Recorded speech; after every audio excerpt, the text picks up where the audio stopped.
Well. I'm back.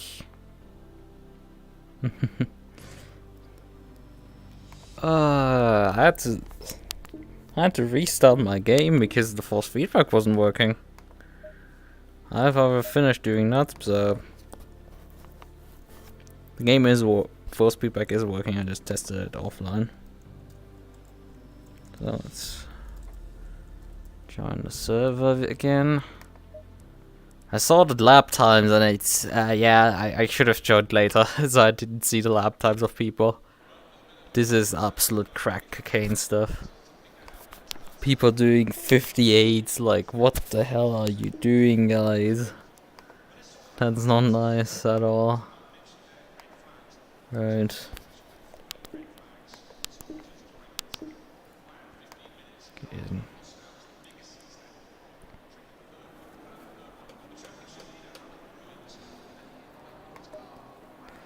Right, I didn't actually was able to do any meters of practice on this thing. So we're gonna use a bit of qualifying to do that. I mean, I'm not qualifying, but it doesn't mean I can't at least move the car a few meters and test it out. And see what it can do.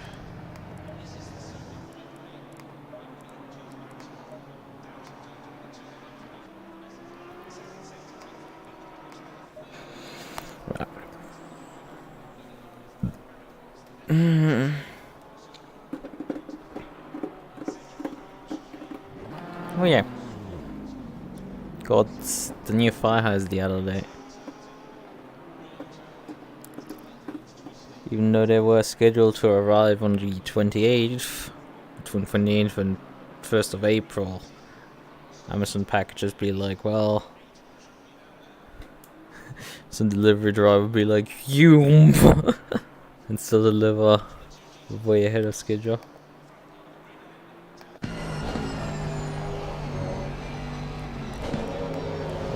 Can't see through practice times. Ooh, there's some sideways action. Yeah, I mean, I'm gonna be happy if I can get anywhere close to 202 or something like that.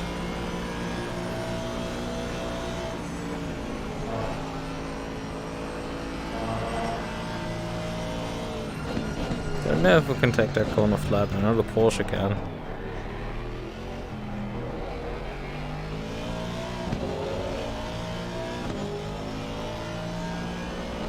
Unfortunately, I'm driving Porsche, driving a boat.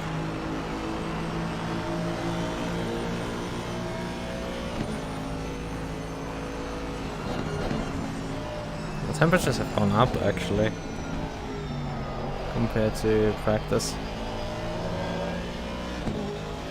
Yeah, I mean, not surprising. It's set Sunday 8 AM, this is at 12 PM, and this is at 2 PM.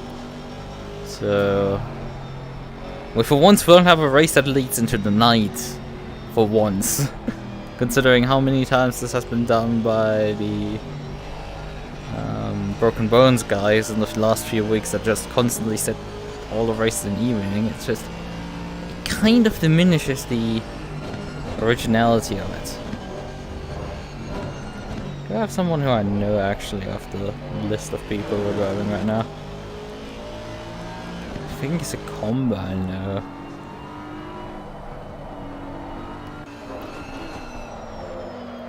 Second and new Audi. I think the only Audi in the field. I don't think there was an Audi on the grid when I last checked. Riviera? I don't know that name. Schneider? Schneider? I think it's just a German. Nothing special. A bunch of BMWs. Board shells. Toff, definitely know him. Sapien. Yeah, those are names. Olin, right now driving. Felinski, Rocco, and Russo. Well, actually, Russo is not allowed to drive out because he's odd number, but we have Cruz. Yeah, I think I'm gonna follow Sapien for now. I think wasn't Sapien I think I remember Sapien driving a Ferrari. Don't quote me on that. Well, he's definitely on a Lexus this time around. Could have actually brought a Ferrari, but you know, Ferrari doesn't. I mean, if I have the good drove the good setup that I had from Indy, it would probably drive well. Could have also brought a Lexus because those might handle a bit more to my liking than the Bentley. Definitely for the IBGTC Championship, the most time I need to pick some sort of GT3 car that I drove.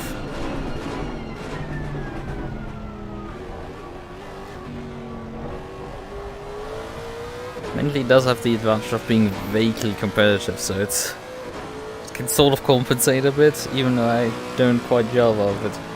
Jesus Christ, 59.5 from the first time I bought just Sapien, however not so fast.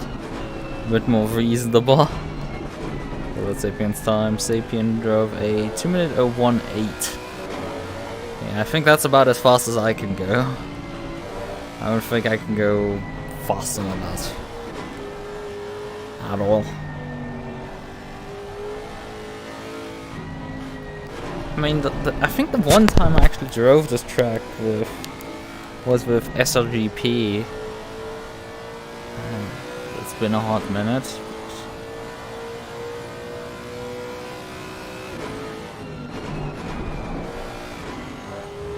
because of hot laps.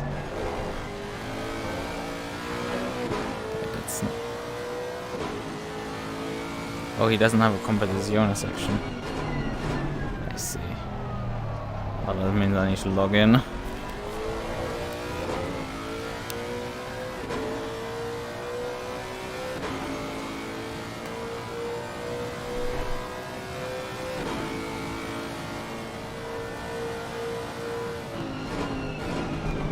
Log in.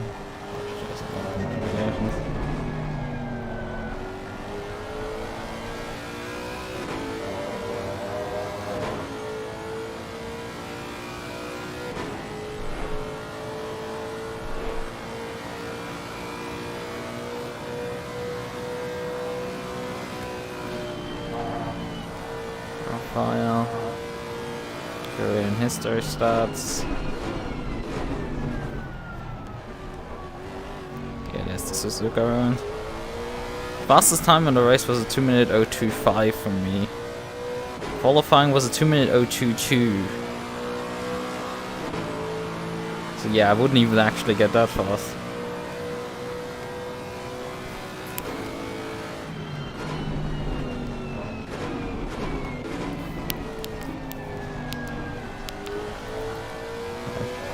Starting to get to the end of their qualifying session. The Alien is miles out ahead of everyone. If I would actually do qualifying, I think I would struggle to get into the top 20.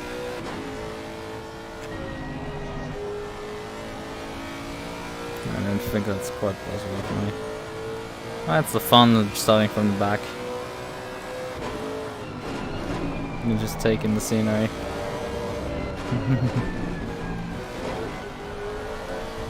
Mess with all the pulsar also starting in the front.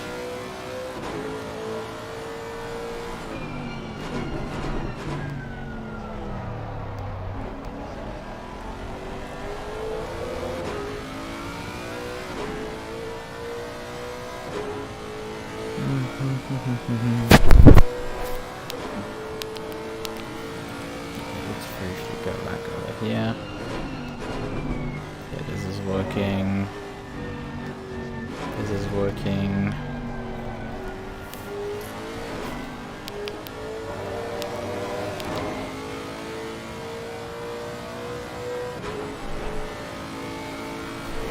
Let's hope the setup works. I mean, that setup there I've loaded is from that race. Back in July last year. I'm a bit anxious that my force feedback is working. Kind of a bigger fear.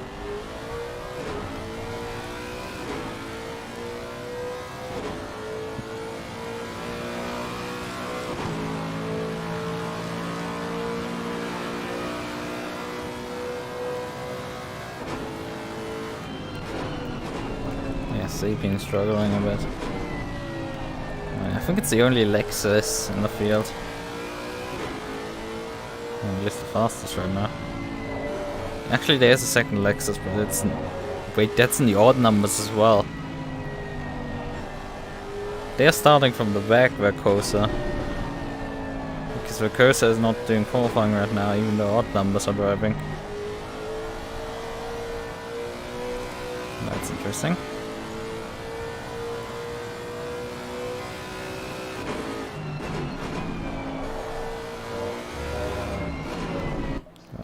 Let's drive now.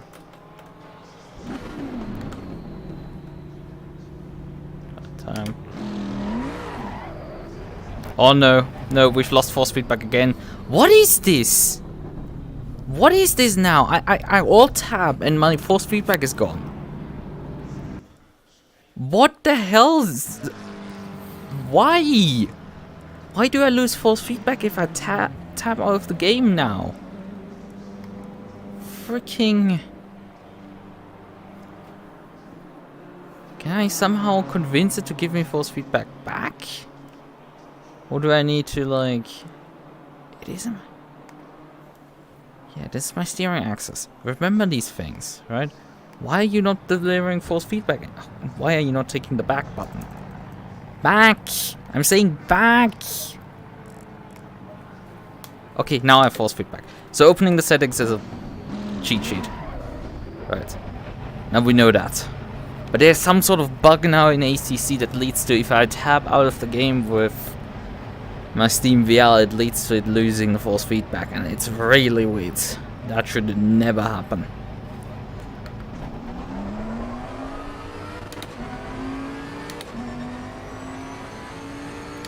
Yellow flag ahead, watch out.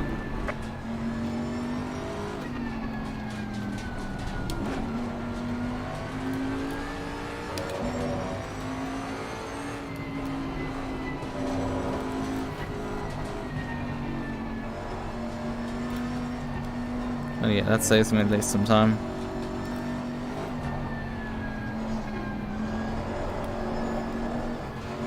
Hello? Car? I mean, the main exercise is figuring out if the tire pressures are correct.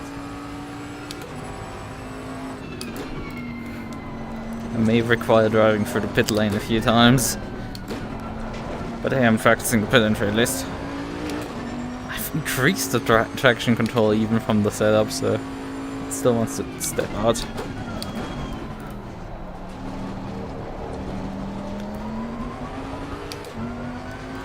There's a bit of engine cut on the exit here, but that's fine. It's acceptable. Show that on map 1.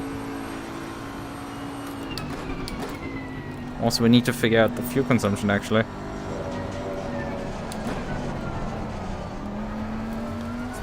Problem, however, if I don't put a timed lap in, the game is not gonna supply me with any good numbers.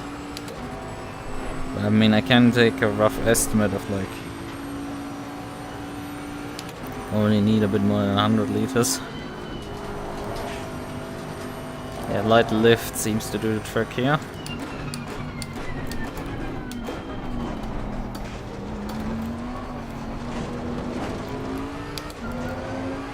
Well, I just invalidate a lap.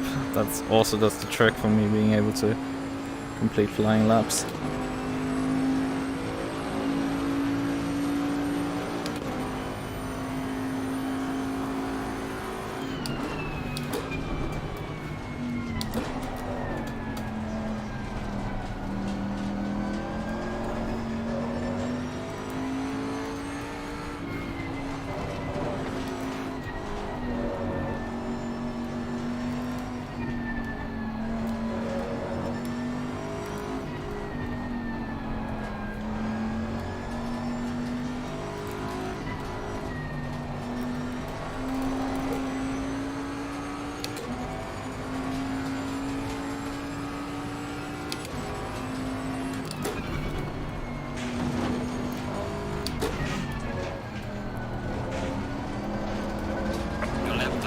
Well, that's one solution. I didn't intend to invalidate there, but well, take that.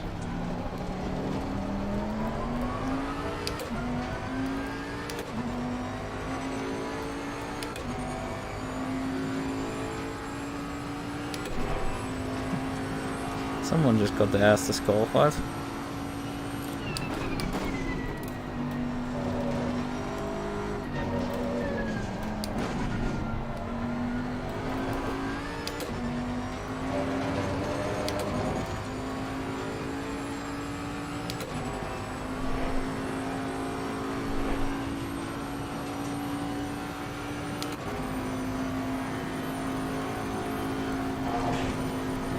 Okay, flat is not possible.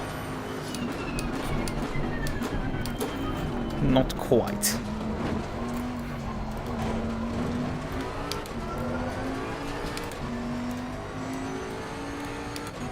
Actually, I should have a delta. No, the delta is useless. That is broken, unfortunately. 2:02.0.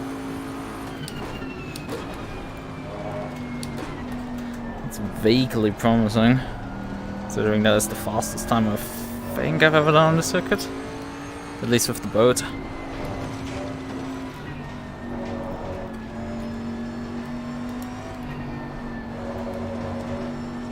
And I'm going faster than the guy in front of me, but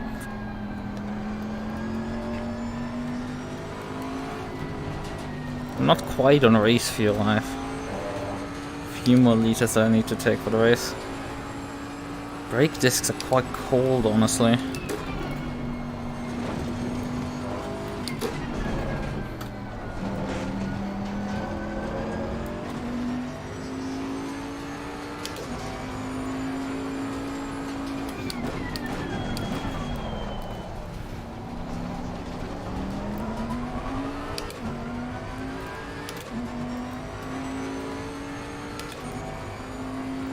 Tire pressures are slightly too low, but not too much.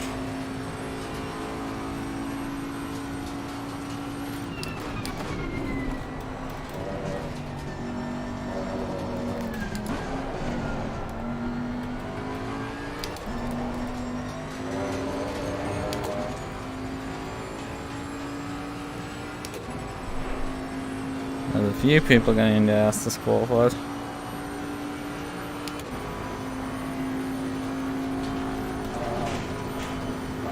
Yeah, you can actually sort of stay flat.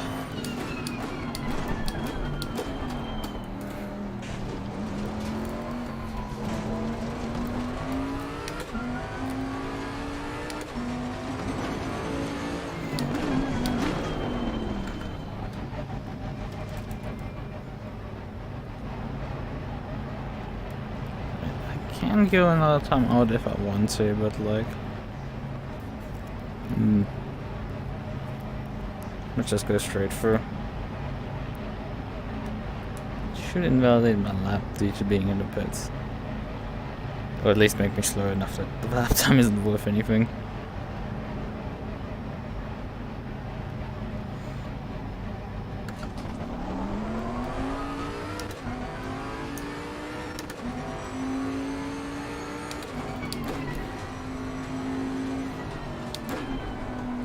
There's quite a few people who are not taking the lap time.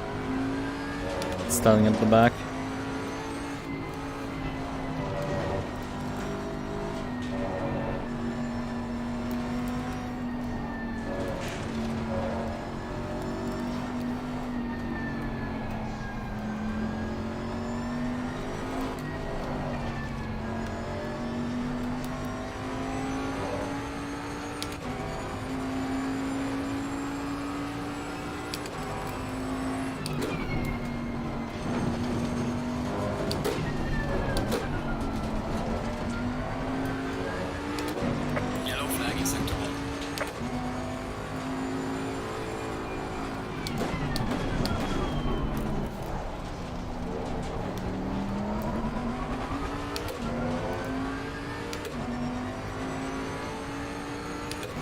My dash is saying 3.1 liters per lap.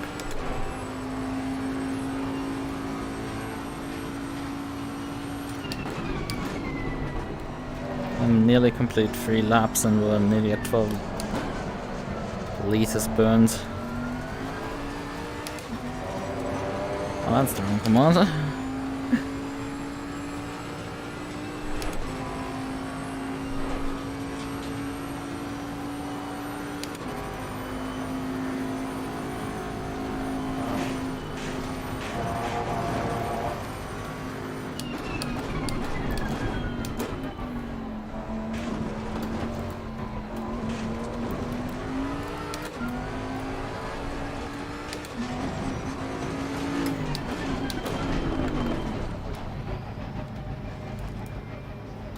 Right, do I want to slam it in reverse and get myself also disqualified to get last place? Because that would ensure last place for me.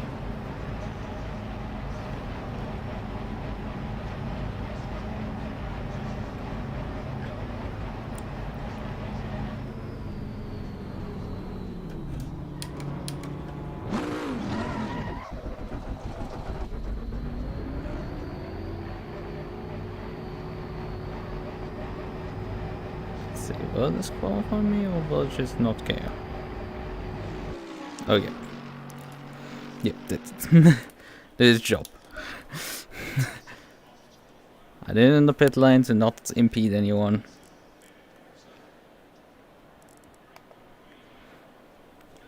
I mean, they did get yellow flags down the front stretch, a bit awkward, but...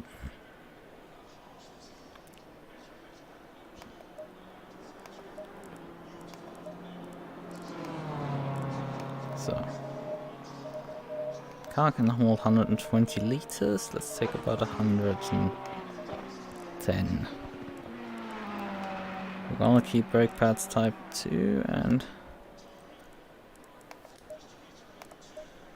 Can I please have my sub menu open again? Oh! The game decided that I'm not gonna start on the grid.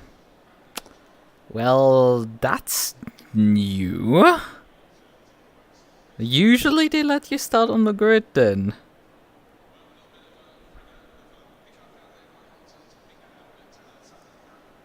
Well, I mean, I can technically cheese this by just logging out of the server and coming back. I have enough time to actually do that. I'll just log out of the server and come back because... That is new. Usually this has just been let happen. I've seen it enough times that it works. And I'm back on the grid. Oh well. And it lost. As intended. Obviously I need to load the setup again, but like...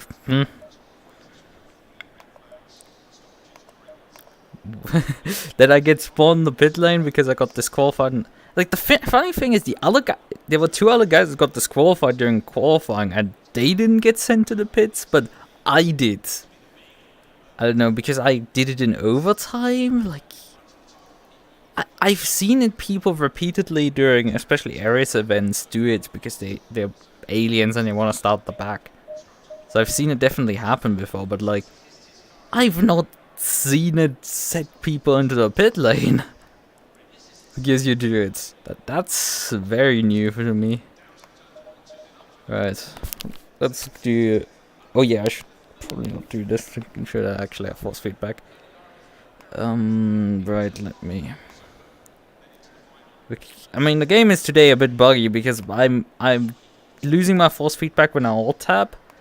Oh no, I'm launching the calculator 13 times because it took fucking 15 seconds to load before. So, so it's about 30 laps a stint. 30 times about, what, 3.2? 100 liters should be fine for the hour. Right. Good morning. My brother in Christ, it is not morning.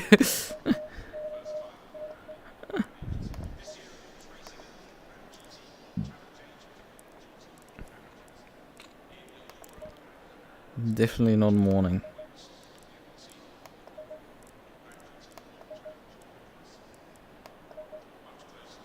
Yeah, I think this is fine. 0.2 on the tires.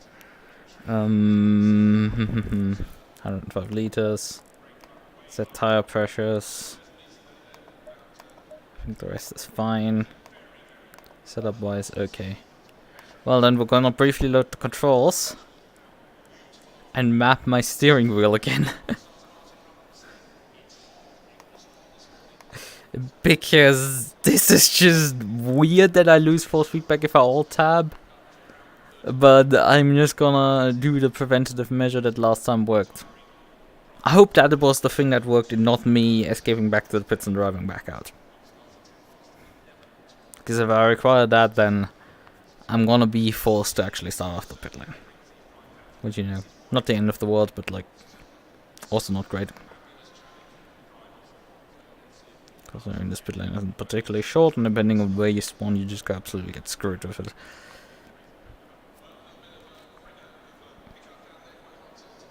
I hope everything is working. It's not like I can alt tab at this point and check it. I don't know why. It doesn't make sense. Maybe it is the new version of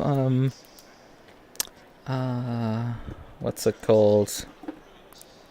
Virtual motion capture that I use is causing this weird shenanigans.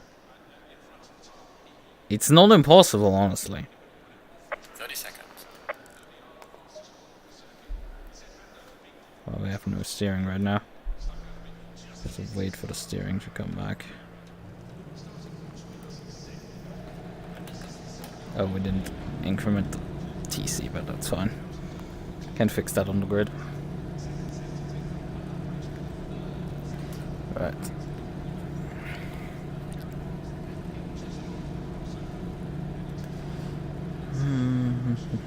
Stay single file.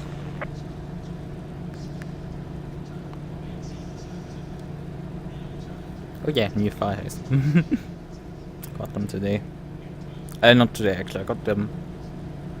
I think they arrived on Thursday or Friday. I think Friday actually. And they were expected on the 28th, between the 28th and the 1st of April.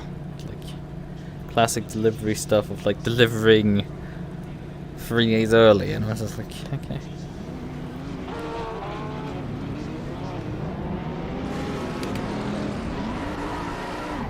Yep, we have force feedback. Good. He hadn't got launched.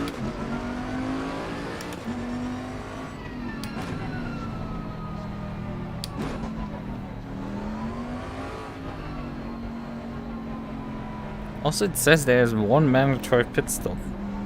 They didn't talk about that, and I do not see any requirements for it. Let's hope it's...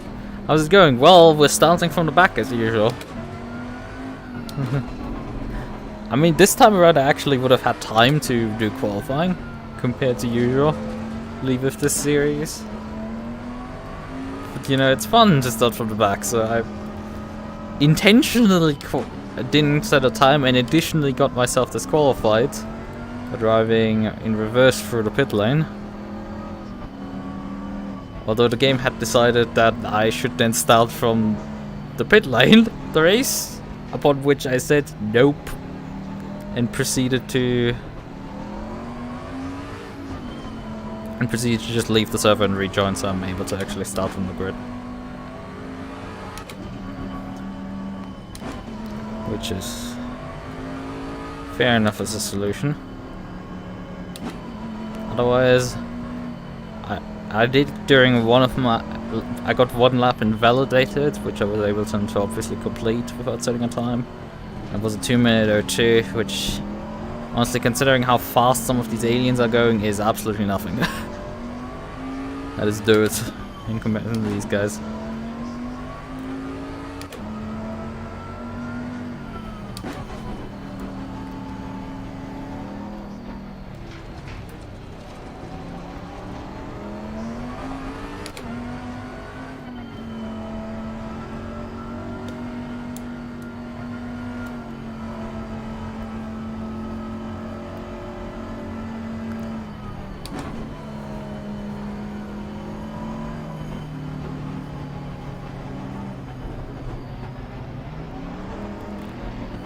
But yeah, we're gonna... I don't know where we're gonna end up. I don't think we're gonna get into the top 10. I don't think the pace is there. Top 20 is gonna be even pace-wise tough, but I think just from attrition that's gonna be more than possible. It's a 2-hour race, and there's also second drivers that are probably not as fast as their first drivers. So, well, we're driving solo.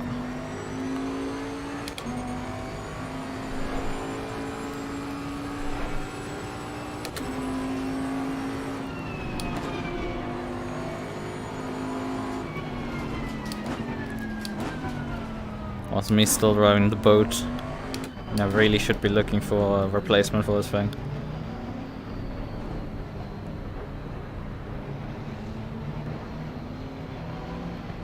I need to drop behind. Actually, I need to move up to get into my position.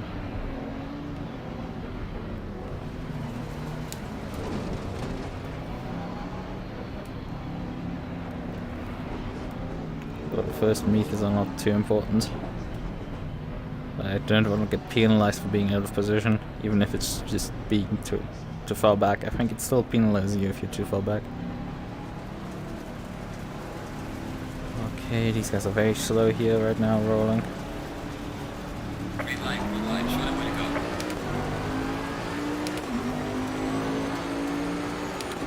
go. Pretty sure Gabel is not in the correct engine mode. Car on the right, clear on the right. Or Gabel's intentions are not to get involved in any of the shenanigans in turn 1. Which there are a few, but not too many, honestly. Car on the left.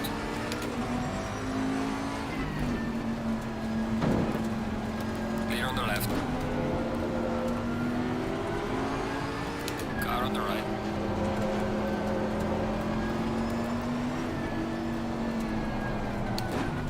Clear on the right.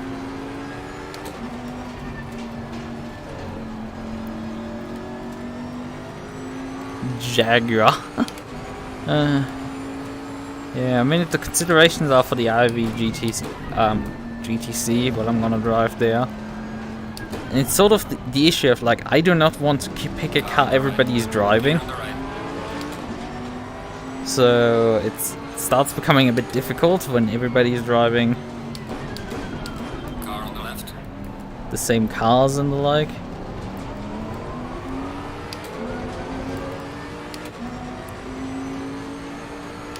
And for some reason nobody's driving the Bentley, which I do not... Oh god, this is gonna get dicey. No, the Beamer has gotten up to speed. No, we're not taking the chances here.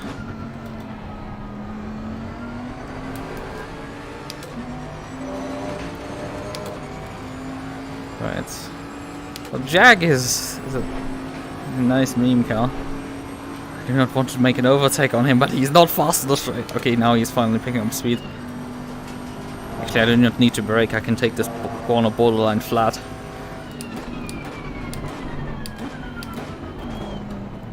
Ooh, that's got tight behind me. Car on the left. Clear on the left. That was also a bit tight. That gap was not quite boat-sized. But I threaded the needle there. This is what I enjoy. This is why I love racing. Clear on the left. Not for the hot laps. Let's just blast around people's outside.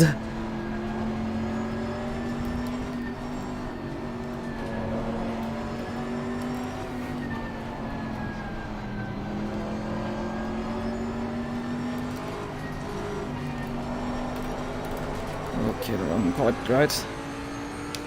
Ooh, hello there. Should have honestly also downloaded the livery set, because holy shit, how many people are running grey cars. Not funny. Not grey cars, carbon cars. It's not quite black, but it's carbon.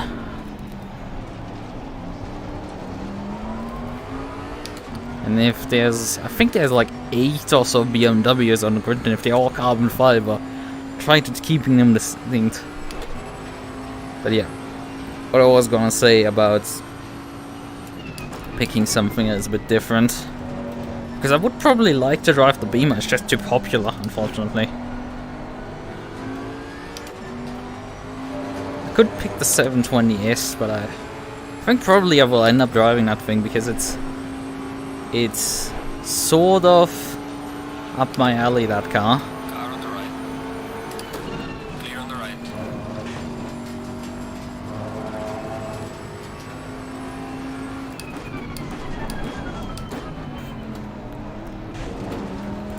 Because I really like... I've driven it a few times, but I feel like it lacks a bit of pace. It's a bit of the issue with the car. It's not fast.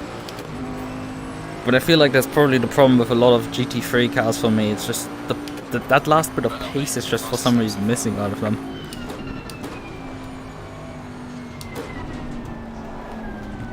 Pace doesn't come to me with GT3s. Maybe Lexus. Because Lexus... I want a car that I can slide a bit. Without it immediately going, well, lose half a second because you put a micro slide in. And the boat sort of does that, which is annoying. You have to run Oh, these guys. Yeah, could you decide on which postcode your ping is gonna be?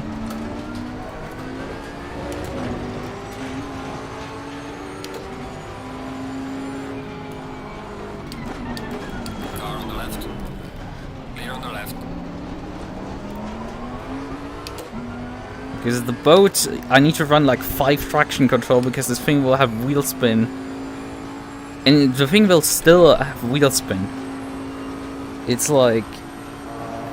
how this engine kicks in on throttle is like nothing, nothing, nothing, and then suddenly BOOM! It kicks like a horse.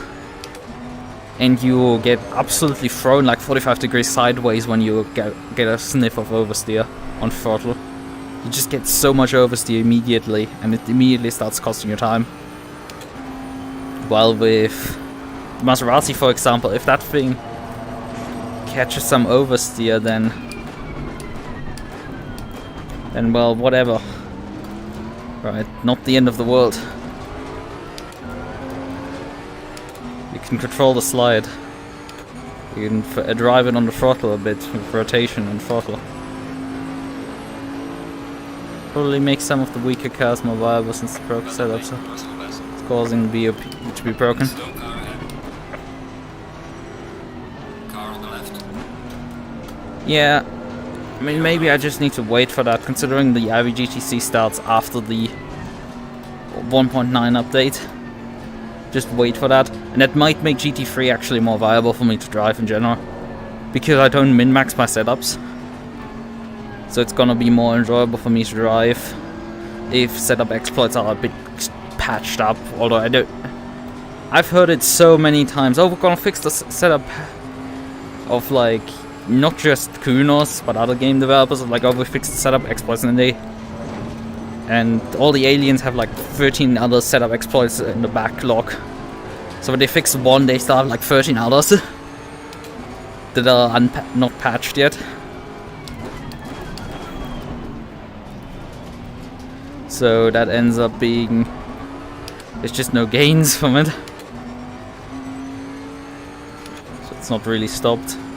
And because GT3 is the most popular class, it's significantly more popular than GT4. You just find a lot of people with exploit setups around, fun to race at the end against. Well, GT4 is a lot more pure. I don't know if I hit him just then. I definitely didn't hit on my screen, but like the guy had a very similar oversteer twitch there. Slow car ahead. Let him back on the road. Clear on the right. That's clear by. Car on the left. Clear on the left.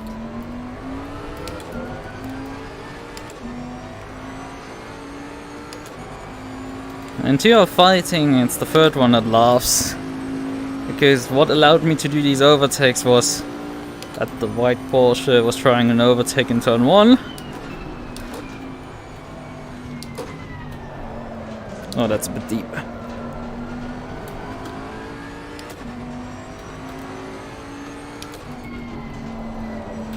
Maybe I end up still driving the boat.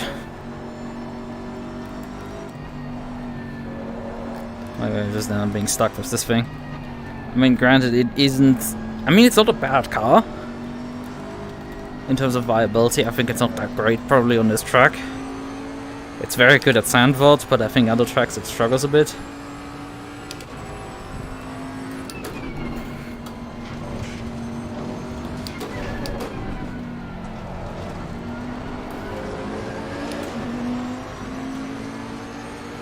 Collins is not particularly fast here. Car on the left. Clear on the left.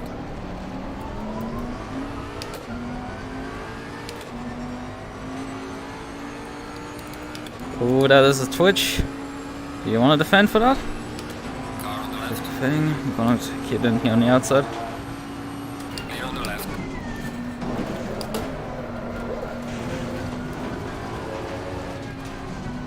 Pretty sure I gave you enough room there. Pretty sure that was sufficient room.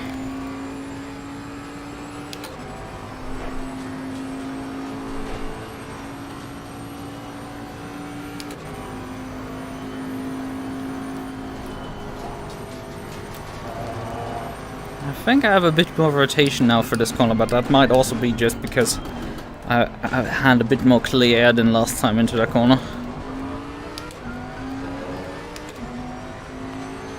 Oh, the Porsche got a wiggle out of that corner. We're only 24th. We haven't gained actually that many positions.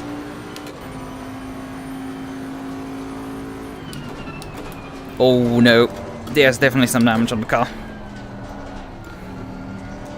That thing completely stepped out there under the brakes.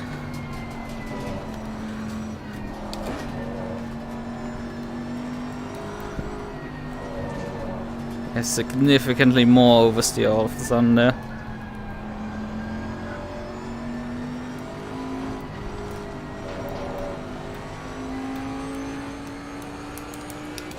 Let's move the brake bias forward. I think we can sort of work around it.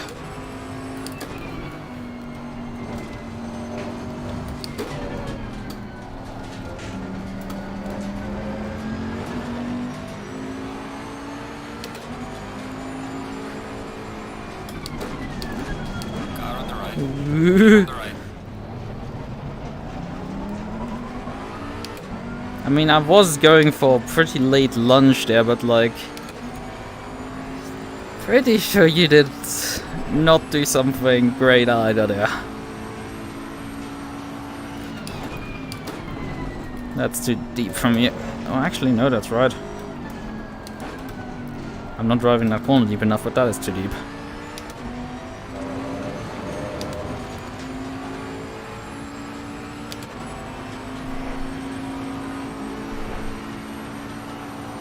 Car on the left. There's a slow car ahead. Oh! Slide them onto the left.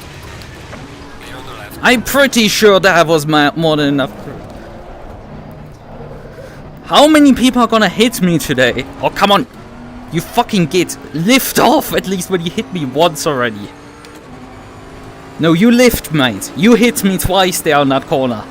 There is no mercy on you. You lift. You do not do an overtake here. You hit me twice there. Car on the left. Clear on the left.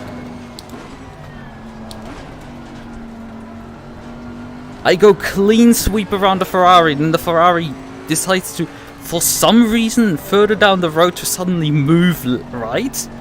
I expected the incident to happen way earlier. And for some reason he didn't use the road and then suddenly thought, oh yeah, I'm gonna use more road. Also tonight my saves from slides are something else.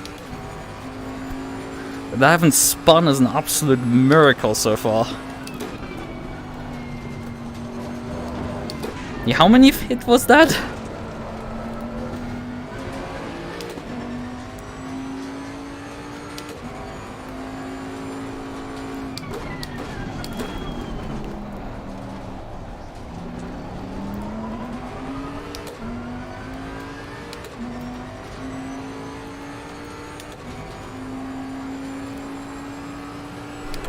Lost my controller. Actually, I don't have my button box anymore.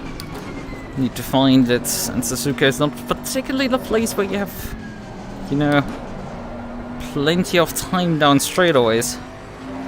Luckily, I have a Porsche following me, so it's not like I'm at massive time pressure down the straightaways. These things aren't fast, usually at least. Yeah, it's a slow car, man. But that's a bit wide for me. Playing with track limits there.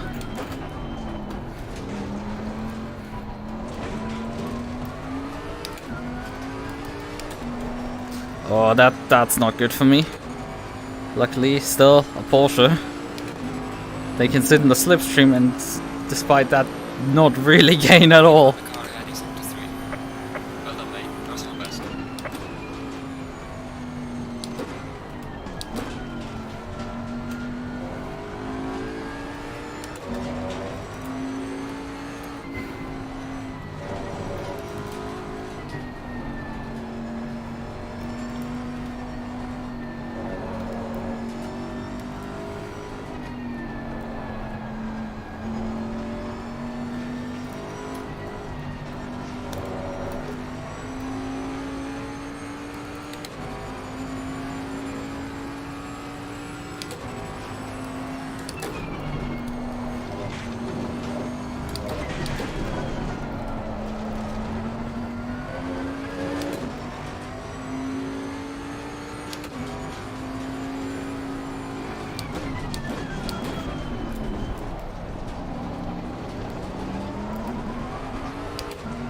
Porsche is definitely keeping the pressure on right now. Ah, actually, that guy is... yeah, that's a 991. That's one of the guys that got disqualified for driving the wrong session. They're probably actually quick guys. Oh, that's contact there in front. Yeah, that's the Porsche by. Unfortunately, the Porsches laughed at the end. The most. Ironic. Actually, both of them, I think, are guys that started from the back of the field with me. Slow car ahead. So we have a bit of a breather now. There's about 7 seconds till the next car in front.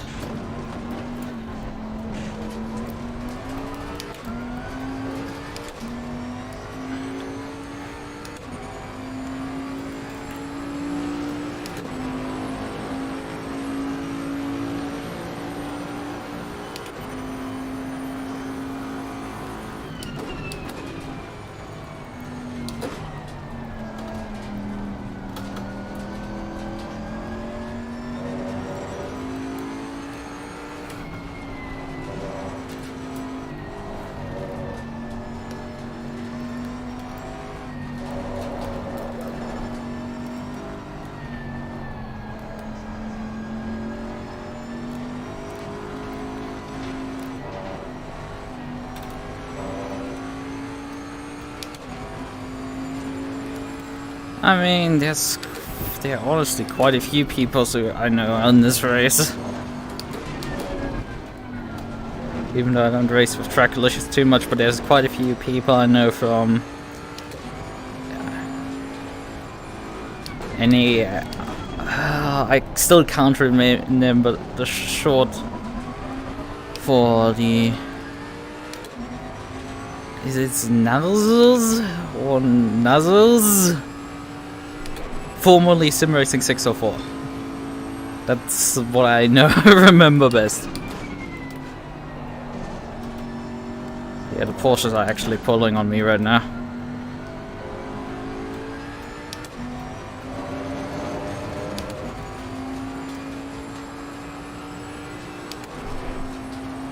They're actually getting away now. We have a lapped car up ahead.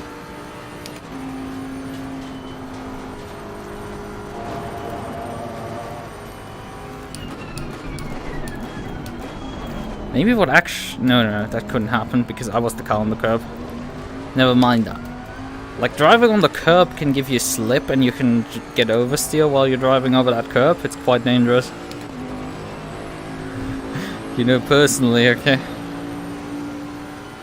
I was about 3/10 slower than the cars ahead.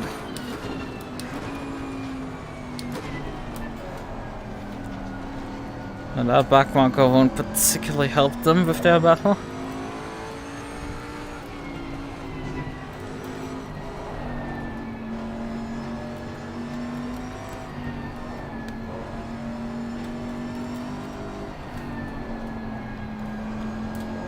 Turns out it didn't matter. The back marker deleted himself.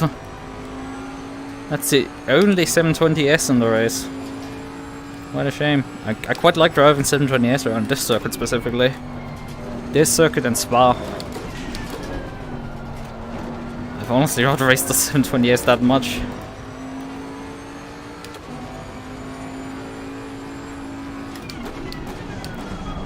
Oh, that's too deep. It's not gonna help me at all.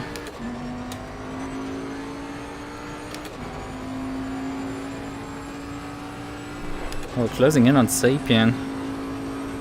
He put in an 2-minute 01.8 in qualifying. Just watching him. This gives roughly an idea of where we are race pace wise for closing in on them.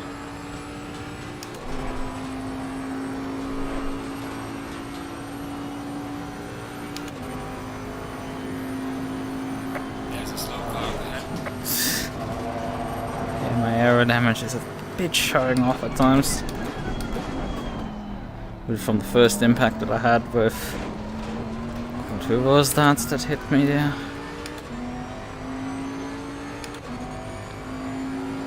The Porsches are getting at each other now.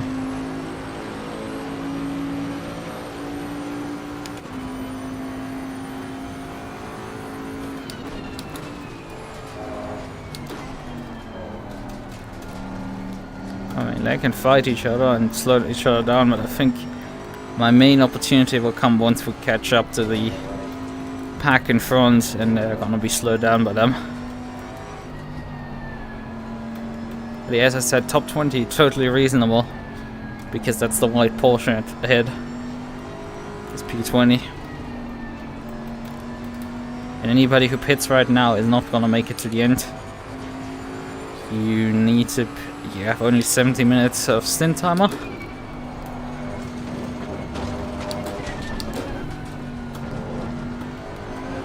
Actually, how much fuel does my fuel calculator calculate? 84 liters, so I overfueled a bit. Which is fine. You lose some, you get some.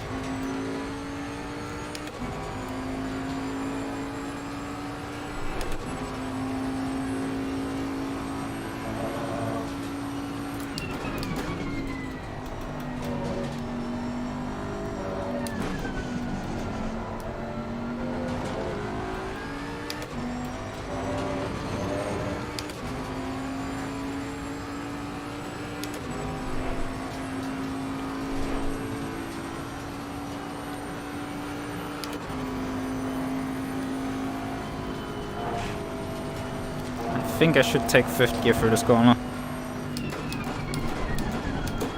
6th gear is producing too much understeer.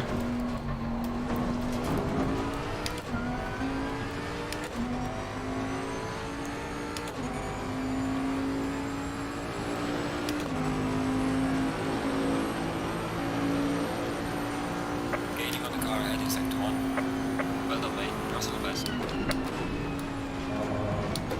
I'm getting oversteer again into turn 1, but I think I remember that I may need to change the brake bias for just turn 1.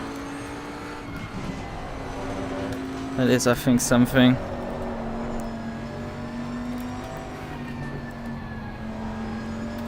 Caused him to crash.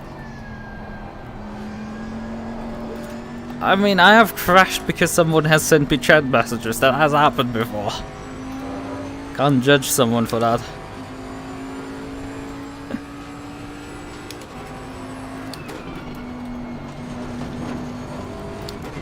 Actually, when I was racing with you, specifically, at Watkins Glen, I rammed the wall after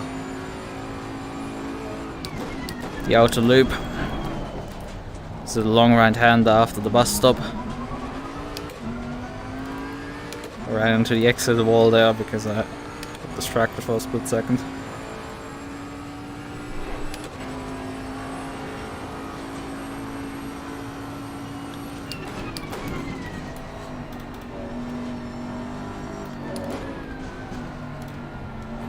Yeah, that's definitely funny.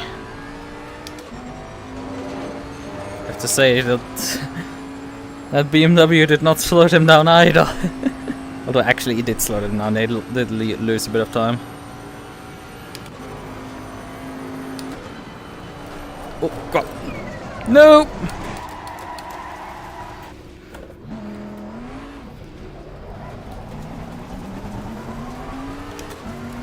Well, that sucks. Tries 5th gear, gets absolutely murderized by the car. Because the rear end completely decides to not stick whatsoever. Ah, that sucks so much. How long do I have actually within this hour? Till the pit stop comes.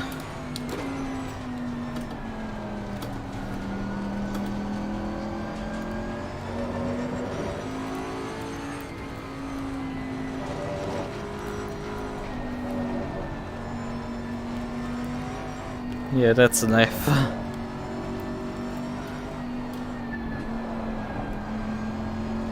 Yellow flag, yellow flag. Oh, there's something ahead. Oh, it's the Porsche. Oh, something happened there. Yellow flag in sector 3. In any case, one of the Porsches died. Probably Porsche on Porsche violence there.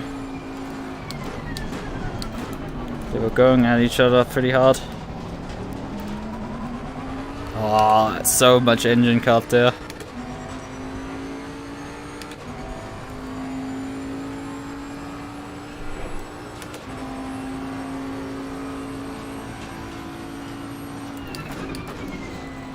They're also fighting quite eagerly with each other. Unfortunately, I'm a bit too far back right now to make any moves.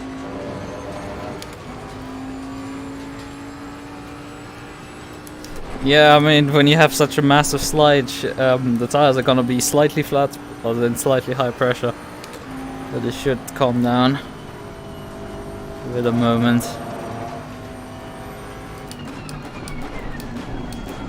I thought about moving the brake bias to compensate a bit, but it seems that we're gonna do fine on that front.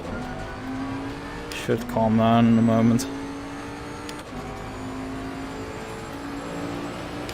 Honestly, flat spots aren't too bad. Don't feel any. But I mean, it isn't the front tire, so you don't really feel anyway.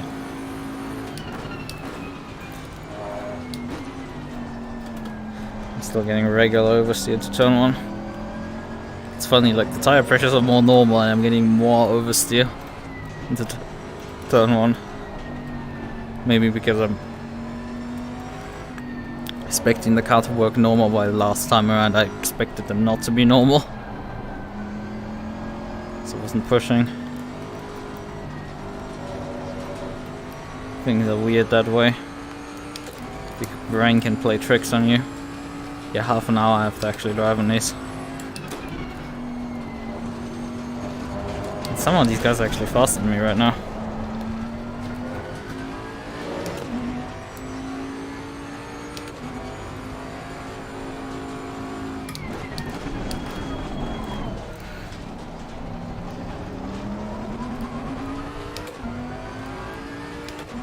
Yeah, I'm struggling to keep my lap times together. I'm going into the 2-minute freeze now. It's quite embarrassingly slow.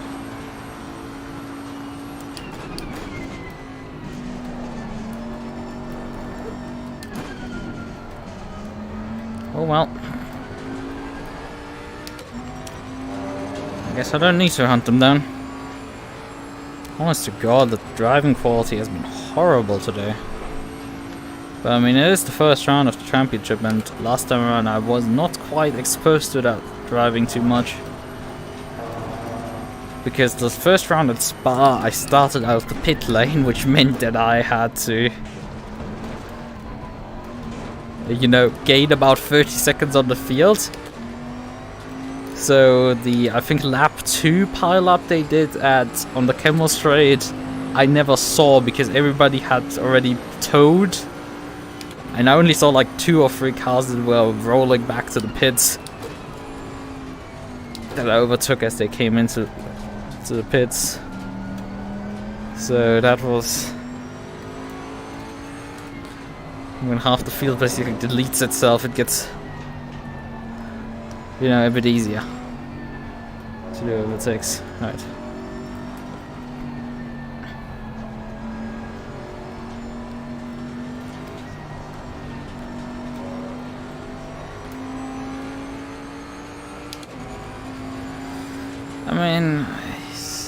I don't know. I mean, you have been saying that you don't enjoy ACC driving, and then getting yourself a wheel.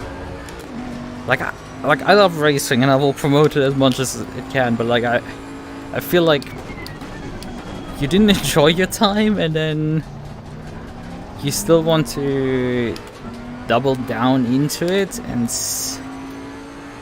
I mean, if it makes sense for you, sure. But like, depends on how much money you have. I just feel like it might be not the greatest idea for you.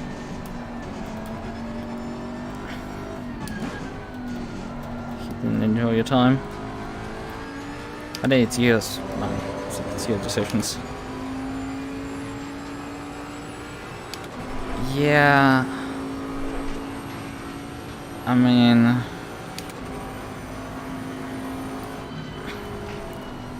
it's for a lot of people who enjoy racing and then just stop enjoying it as much lately, and then it never really comes back to them. They stop. I mean, an example would be, for a YouTube creator, would be, what's his name? Lunatics. That's his name. He was racing, I think, up until last year. Well, actually, a bit longer ago when he basically stopped again. Got into ACC basically, I think, as his first sim back in like 2020, 2019, and then, I mean, you can basically look at his channel and see when he started, and then he ran his races, hosted even community events, and then just got tired of it and stopped.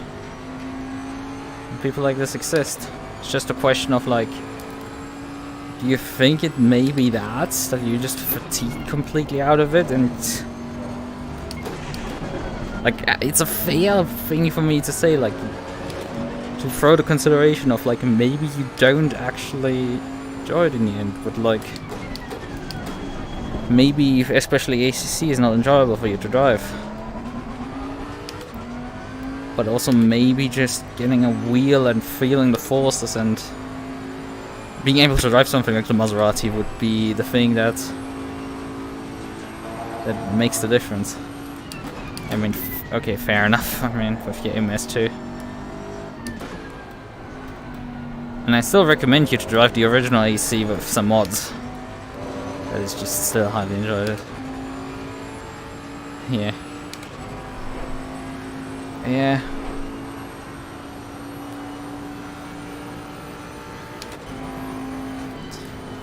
I'm just, I may be not poor, but like, I'm someone who's very stingy with his own funds, so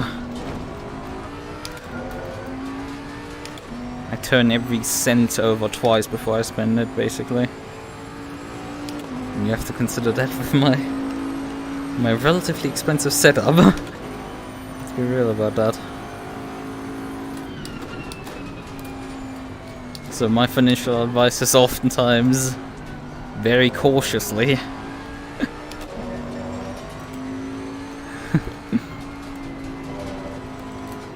Not financial advice. This is not financial. Hello, car.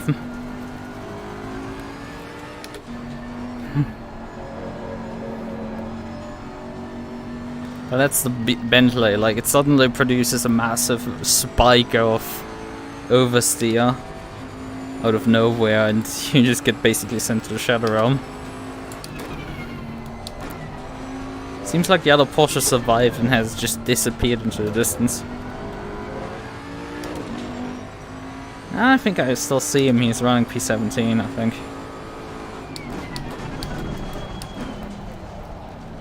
Yeah, fair enough.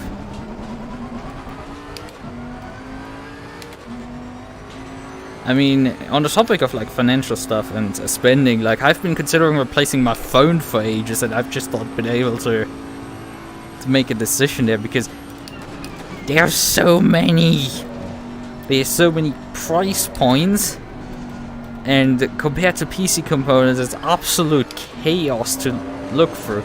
I have a complete understanding for people just buying iPhones or buying stuff like that because it's just a mess.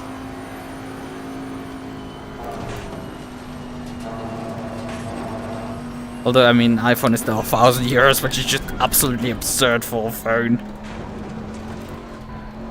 That is just unreasonable, and that is the base model iPhone. Although I haven't actually checked the Apple side. I've looked at if you order it with a cell phone plan and compare some of their prices, and most of them were reasonable, so I was expecting this life would be reasonably priced as well. Yeah, that shit is like 1,000 years for a phone, Jesus. I stand the Pro being over 1,000, but like the base model? Bruh.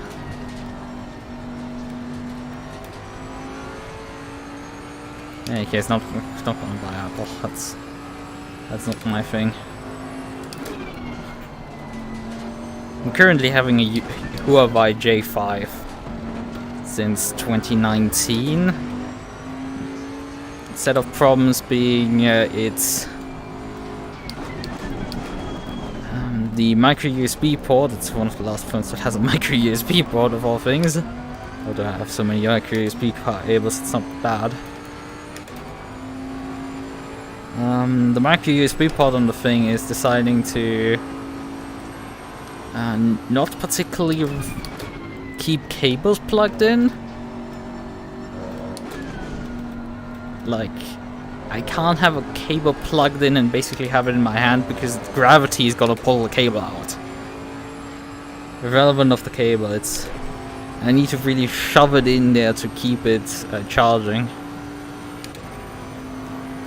Which is annoying. And then also another thing with it is the lens cover for the camera on the backside has fallen off. So the camera lens has actually gotten dirty and you can't really take pictures. Not that the camera was at any point in its lifespan particularly great, but like now it's completely worthless.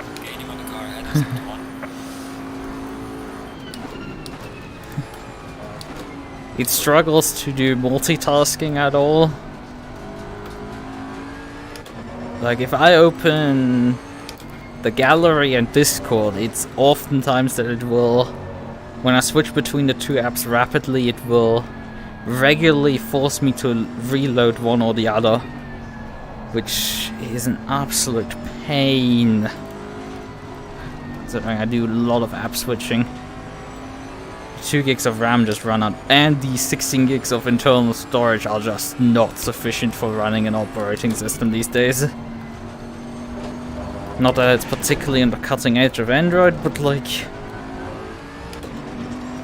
it does not want to keep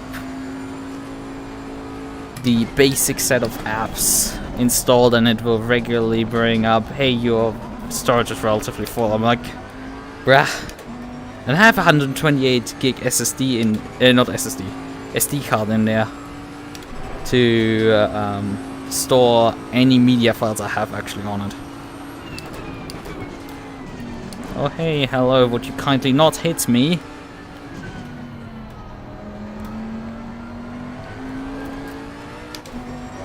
I've been hit enough. The A53. Yeah, I've been looking at that as well. And to me, yeah. Funnily enough, mine it had sort of too.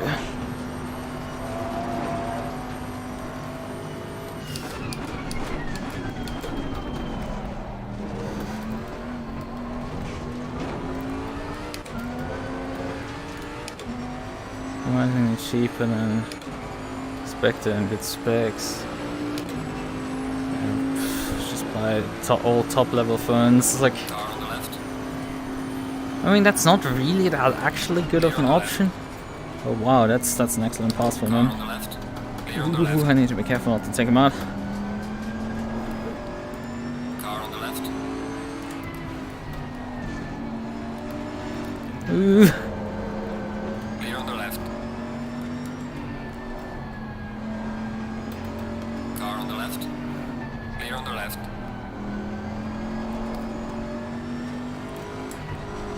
Maybe I should probably let him go, he's pretty fast.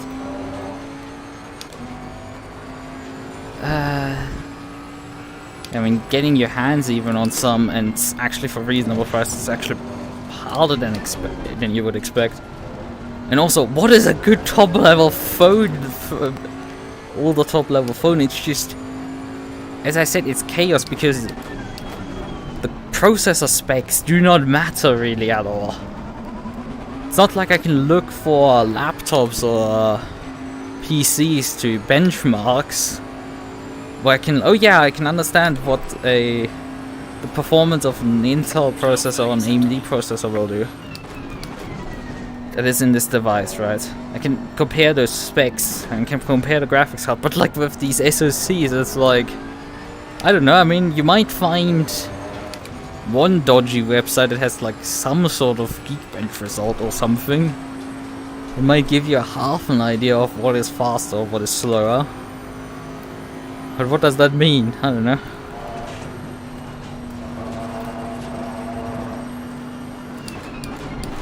Car on the right. Clear on the right.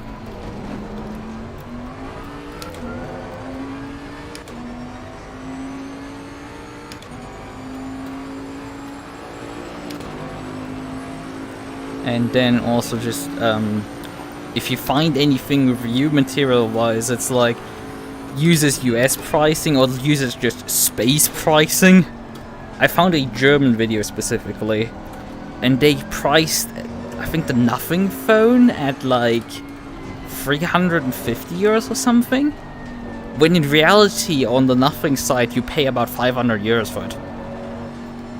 I had to do a double take on like, hold on a second, you're moving up the price tier to 400 and you mentioned a phone that cost 500 before? Like, no, you didn't. You labeled the Nothing phone as a significantly cheaper phone than it actually is. And the mobile phone carrier that I was checking, their sales offering for combining a card with a phone, they had the priced effectively the Nothing phone at a similar price. So it is absolute chaos on that front.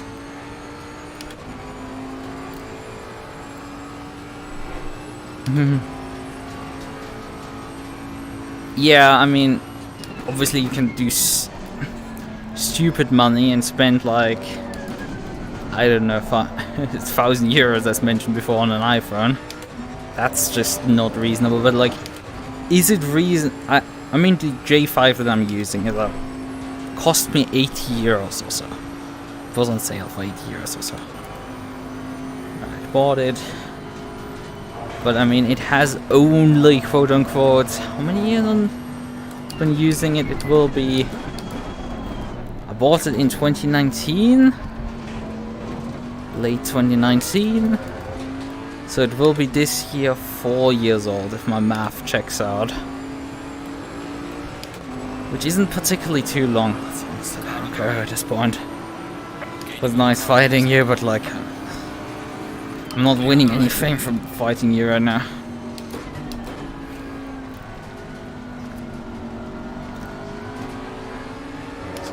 I mean, it did serve me sort of for 4 years, but it's like the question of I shouldn't buy something that's like super low end and I have to throw out anyway in the near future. Like, what is a reasonable phone? At what price tier am I getting something good?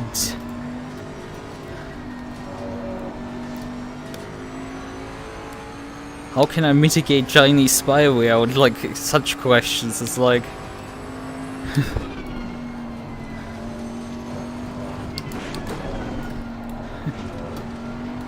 it gets to a funny point like that.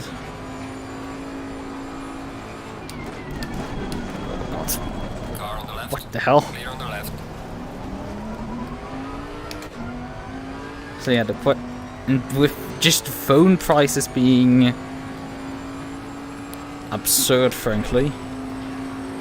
Like, what is a reasonably priced phone at this point? Is it 100 euros? Is it 200? Is it 500?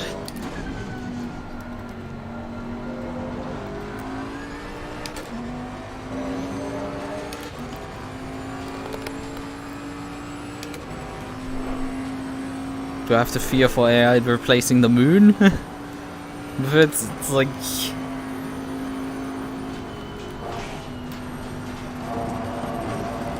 And that's the thing, like, I'm relatively tech savvy and it's just absolutely opaque, this market for me. But they can get to my point that I'm spinning with my...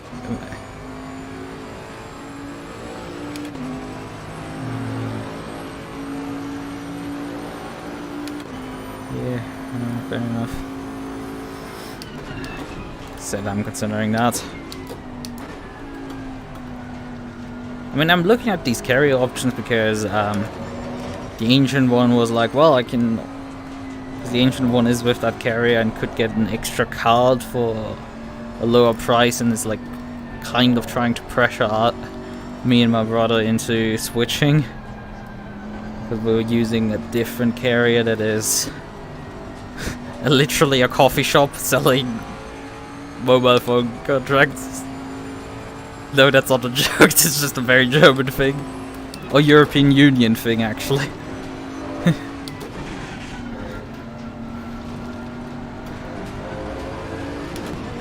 That we have small phone carriers that belong to like supermarkets and stuff that are using the networks of the larger phone carriers, but you get cheap contracts. Paying like $10 a month for like 2 gigs of data. And honestly, I don't use much data anyway. Oh, that Audi's gone. Car on the right. Clear on the right.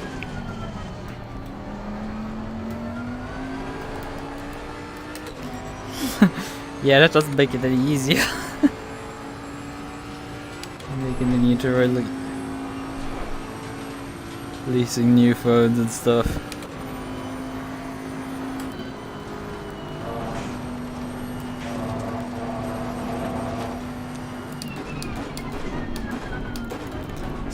And the thing is with that carrier that I was talking about earlier, that larger carrier, they were having like a sale on new phones where they have like a dozen or so devices where they have dropped the prices for them,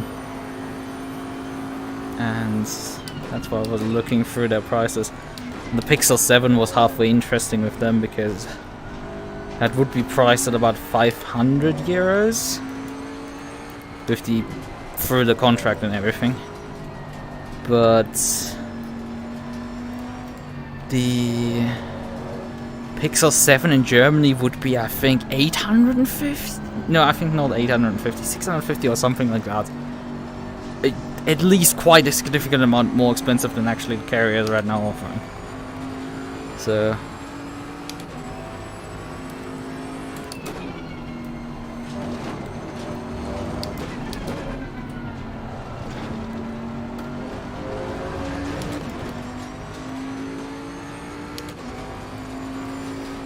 Yeah, and the thing is with those 10 euros for that contract, I'm spending actually. I could honestly with that. With my current carrier, the contract is quite a few years old, so if I get a new contract with those guys, I could probably for $10 get like 5 or 7 gigs actually. You don't get 5G though, they are 4G contracts still. I checked recently, but I mean, I don't know, give it a year or two and they'll probably also upgrade to 5G honestly.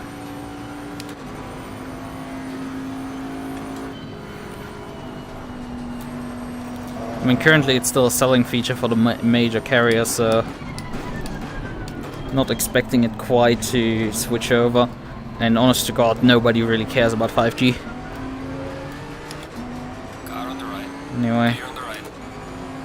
that's a bit early for a pit stop. They're gonna be fine most likely, but that's gonna be close.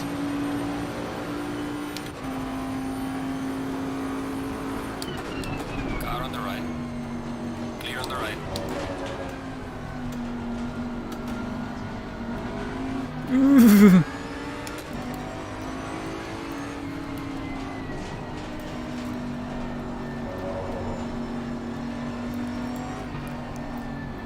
Yeah, we've not been able to close in on Saphire at all or anything. I don't know if I want to repair the damage. We have about 8 seconds worth of damage from the various contacts earlier in the race. Don't know if that's at all worth it.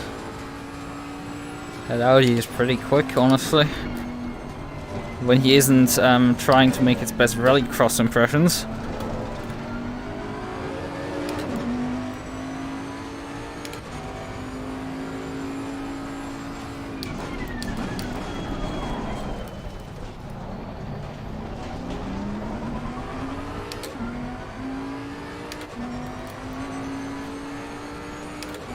Yellow flag in sector 1.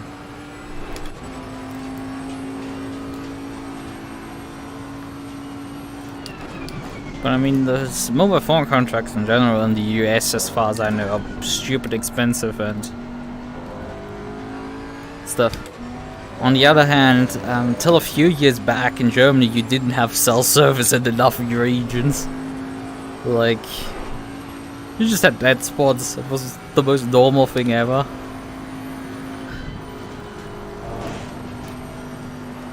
What I find at this point absurd is that when I'm taking the train to university is in sections underground, and for some reason they actually have cell service these days down there. I'm absolutely not expecting it, and a few years back that was absolutely not the case. That was more tight than it should have ever been. That was completely not planned.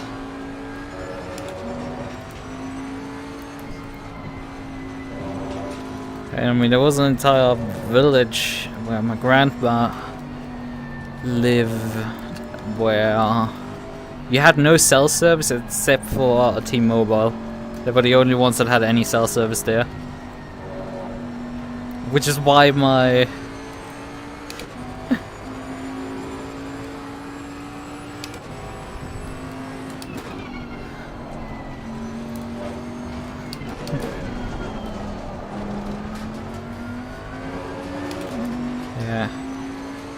On the other hand, in Canada and the US, you can actually get decent internet speeds. You get charged out of the ass, but you can actually get fast internet. Well, in Germany, they're like... Our broadband provider sent us a few weeks back a letter that we could upgrade to a fiber connection for free. You have to just make a new contract, and they would the 800 euros for actually connecting the fiber would just be dropped by them. Except that the offer they sent us, actually a few weeks back, it was the beginning of this month that they sent it. That offer that they sent, that thing expired at the end of last year. They accidentally sent the wrong thing. the letter had expired, like, but it was dated for March. So they sent the wrong offer. Like, this week they sent a new offer actually, which at least had vaguely correct dates on it. But again, they're like, oh yeah, up to a gigabit connection, and then like their contracts are 100 Mbit. So I'm like, bruh, that's what we have already with vectoring. Thank you very much. You're not offering us anything that is worth actually upgrading, and you're charging about the same price for it that we're already paying you. Why should we upgrade to fiber right now? I mean, yes, because you're saying, oh yeah, we're gonna carry the fiber connection costs. Like, thanks. Except that I don't care. Because you're gonna make that offer again in a few years' time. When you actually offer contracts that are worth upgrading for.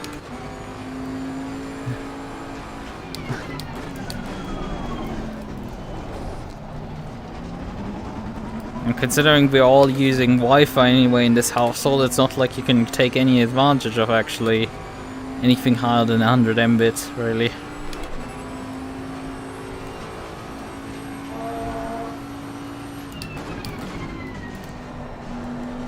I mean, the 5 GHz can do, I think, a bit more, but like not much. Let's be real. Oh, that's the... No, that's not the 991. It's a different Porsche here. It's dealing with me. Should probably not get in his way, but he can just pass me into turn 1. Thing isn't...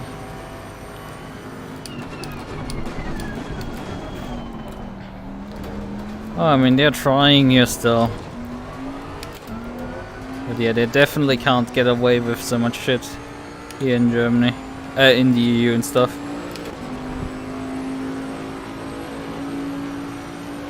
Car is exiting the pit, watch out. You wanna dive? Car on the right. I thought he was gonna hit me there. Clear on the right.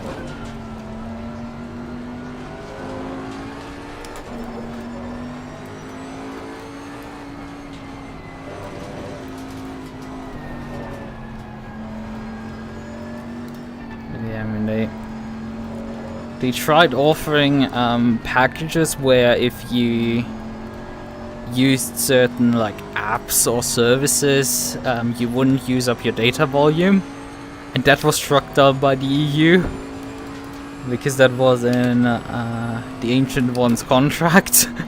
They were like, oh yeah, we're gonna increase your data volume as compensation as we remove this package from your offer. And like, I never chose this package. You basically bundled that into it, the contract. And I have already, what does she have, like 12 or 16 gigabytes or something absurd that she never gets even close to using up. Just absurd numbers.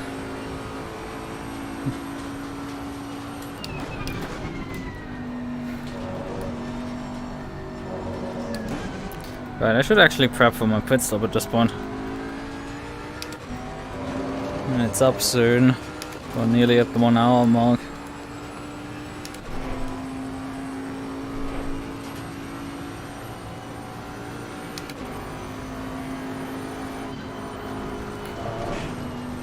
Do we want to repair the car? I mean, I don't think we're gonna lose really any positions from it.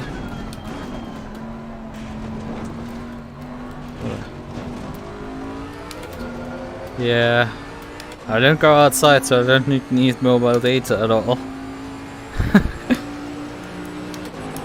When I happen to go outside,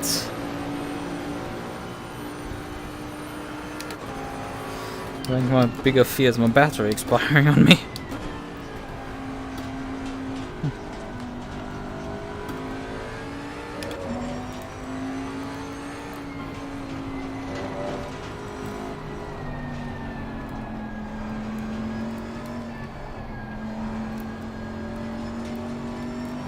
I think my tire pressure is actually fine. Well, I'm actually not. Yeah, I think I'm gonna take the L and take the damage repairs. Although it's not wise, really.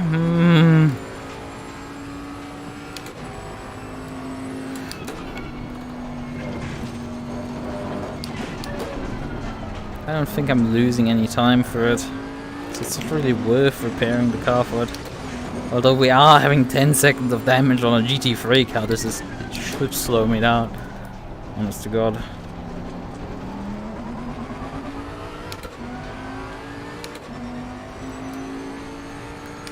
That's also a thing of just so many people, so many places offering free Wi-Fi, and it's like, yeah, I mean, I saw the use case when back in the day, when I was still in high school and stuff, and like I had like 300 MB, and I'm on holiday. I'm gonna need that free Wi-Fi just to check Google Maps. So it'd be like that. We are halfway through, not over yet. Oh, so let's just come in. Just a few more laps.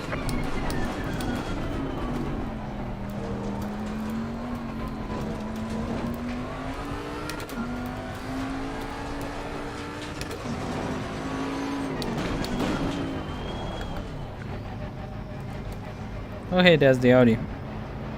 So I wanna repair those. Oh, fuck it, we're gonna do it. This race is anyway really boring. I say that after that start, but like it's not surprising. Oh, that's way too far forward. Yeah, that was way too far forward. Let's see, I mean, if we lose position, we lose position.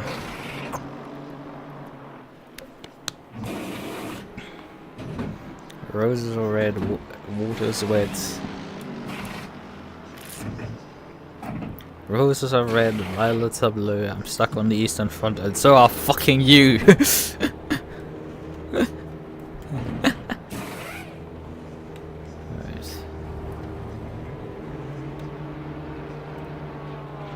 So we have to wait a few more seconds. Mandatory stop, is that clear? Come on, let's go.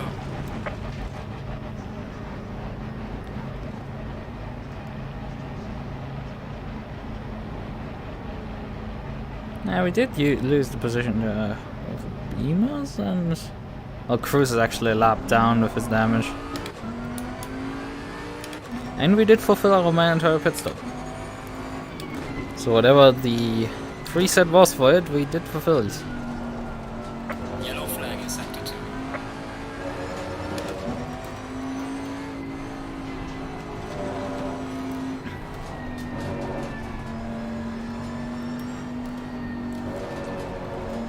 I mean, if you would actually watch videos while on mobile, you would burn through your data volume quickly, but as long as you just use it for like texting, and even if you send memes over Discord, it's like this is really fine.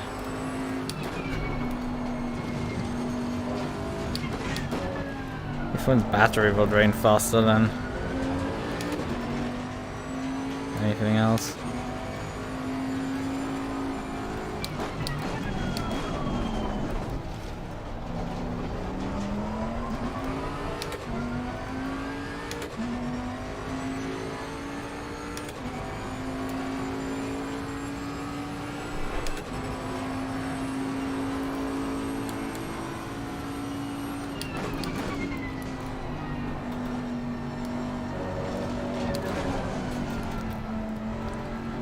Photos, text, opening a web browser with Wikipedia to check if what you just said is true. To look up some weird trivia about, I don't know.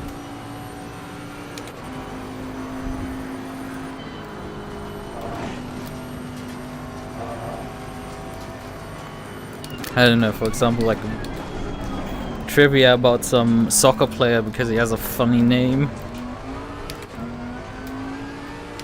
Look up a definition of a word. Just normal things.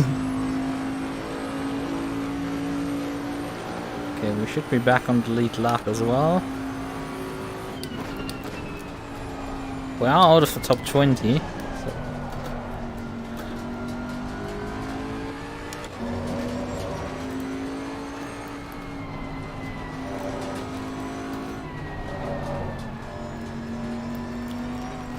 think what also doesn't help with this track is that for some reason I really love Suzuka to drive, but like I'm just for some reason not fast on it. These people are just absurdly quick on the circuits, but I'm not one of them. I love the circuit, but it's not my pace wise.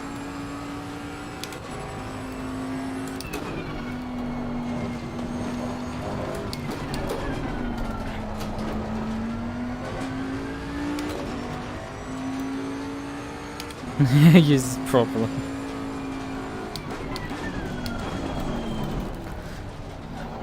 Well, I might have to look up German words. Okay, I'm a native German speaker. English is my second language. But I feel more confident these days in English than in German. It is absolutely weird. When you have to translate words back into German instead of the other way around. And I mean, with English being a very quickly evolving language, you might need to look up some words. Because those Gen Zs might be bussing some new words in there. I'm pretty sure I used that word wrong. But adding some bussing link.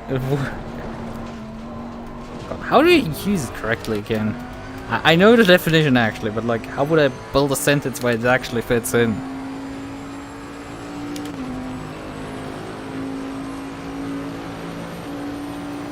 Gaining on the car ahead in sector 1. Well done, mate. This has been your personal best.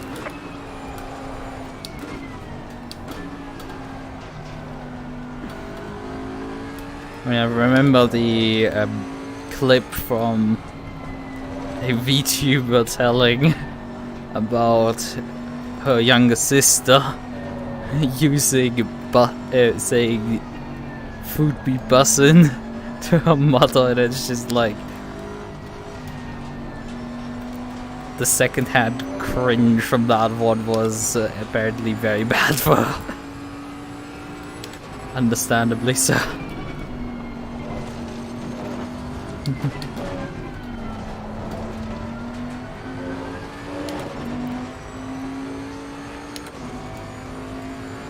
Oh yeah, wouldn't have thought you aren't native speaker in English. Yeah, I know the definition of bussin'. The food be bussin'. Oh, Jesus Christ. Apparently that.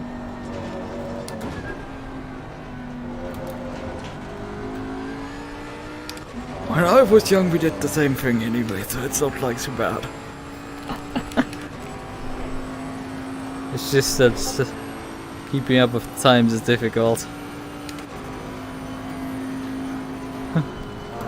And honestly you don't really need to.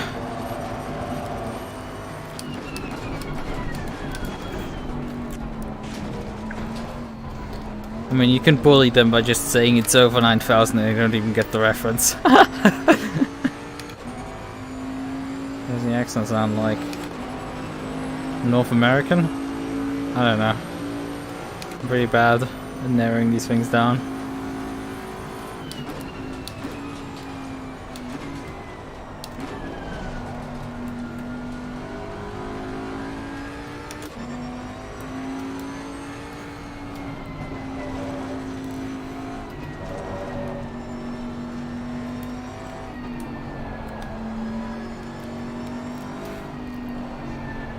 Just a generic North American.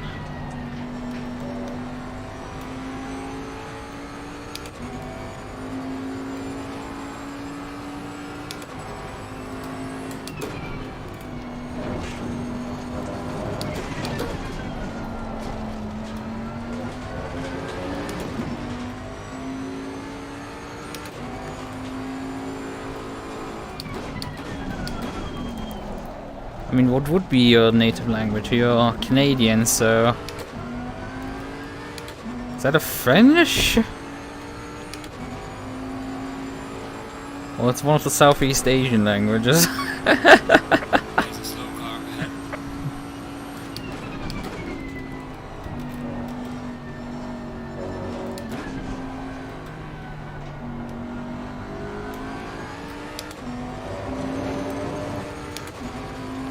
I mean, the ridiculous thing with me is, I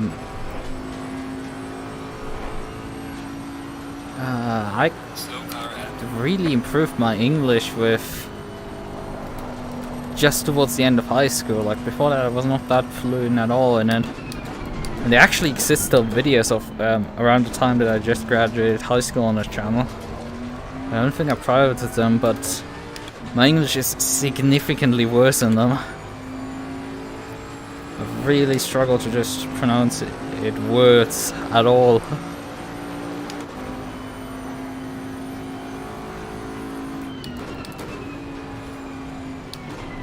But like, English YouTube definitely changed it a lot.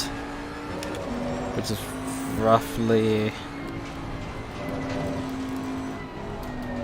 in the last 2 years of high school. I basically switched out the German YouTube bubble into the English YouTube bubble. I haven't really gone back since. I mean, I use my devices set to English. Everything. Yellow flag in sector 3. Ah, I see.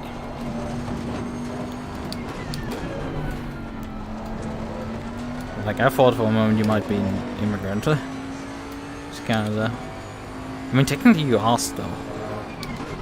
Even if you're just for uni there. Well, this is like, it's complicated. I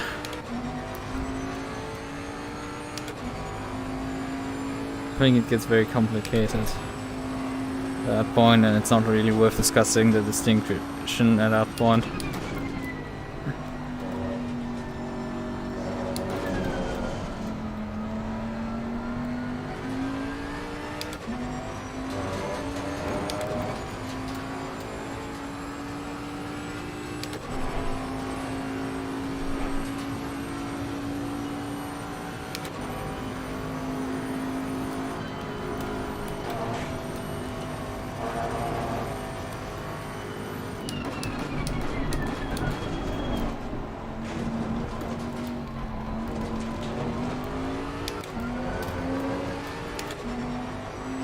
Cruz is coming in again. Actually, technically for the first time, but there's a few people pitting right now, which is interesting. I'm gaining a few positions here.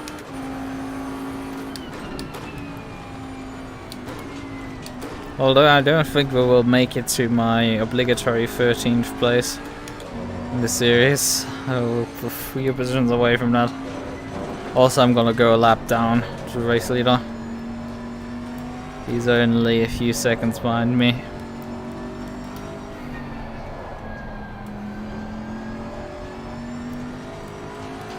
So I'm gonna make that stick.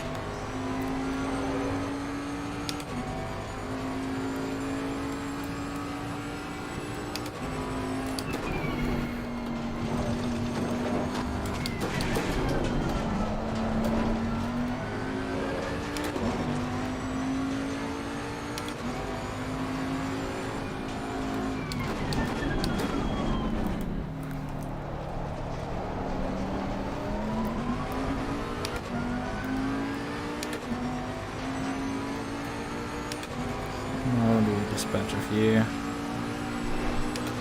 Where are you going? Clear on the right. What the hell is this guy doing?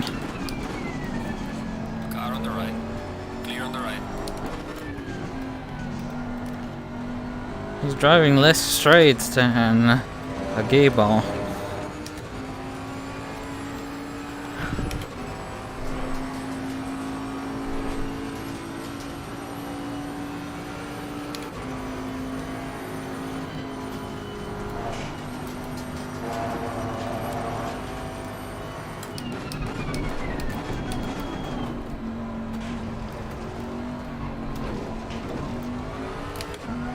If he wasn't an Italian cow, I could have made a joke about spaghetti getting words, but like, whatever.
When I'm really only slowly chopping the time off the car in front of me.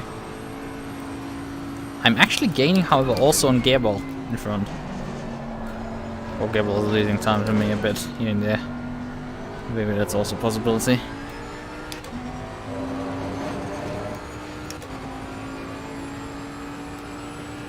Because he came about 13 seconds ahead of me out of the pits.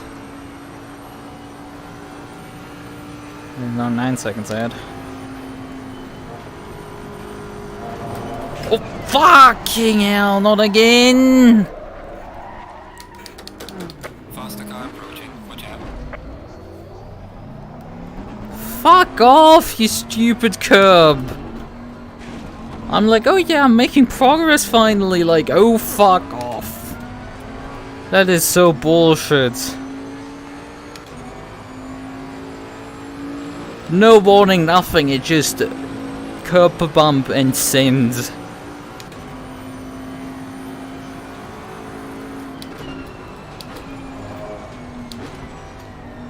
Yellow flag ahead. Watch out. There's a slow car up ahead.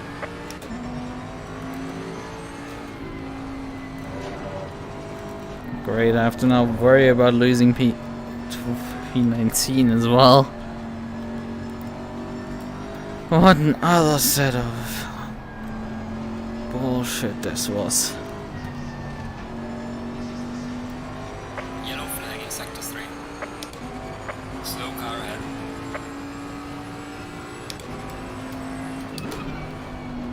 Yellow flag. Be careful there.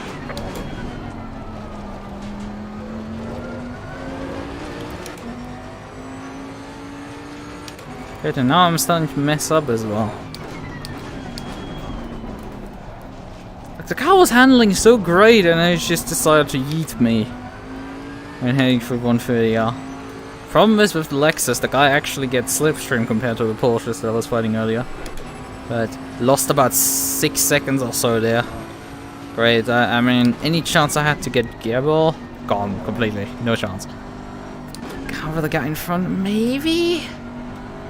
Although he does seem to be not terrible, so it's like tough ask. But I have to worry more about the bloody Lexus. Jesus, he's 0.1, 0.2. No, don't yeet me again. No, don't.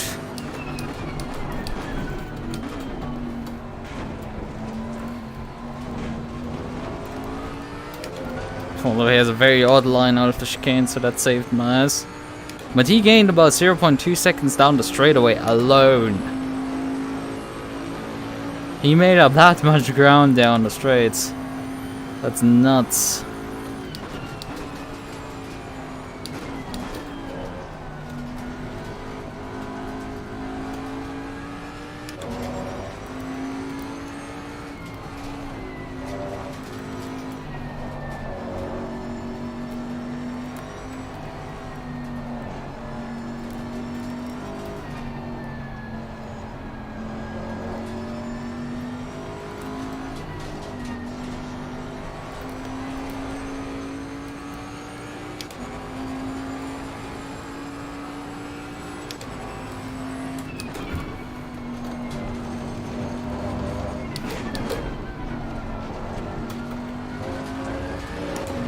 A bit wide. Let's see, do we get track limits? No, I don't.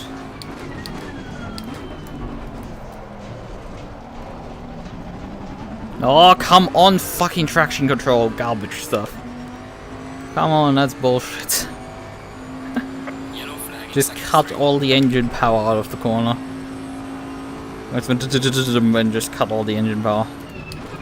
That's the problem with this traction control system. When you want a bit of wheel spin, it cuts it completely, but when you don't want wheel spin, the thing just doesn't want to give you the power. It will give you all the power and just slams you around.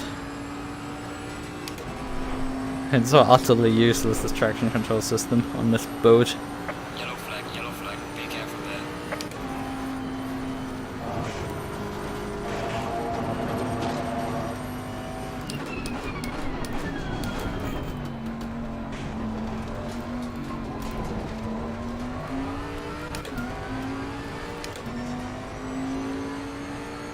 Getting away slowly from the Lexus, that's good.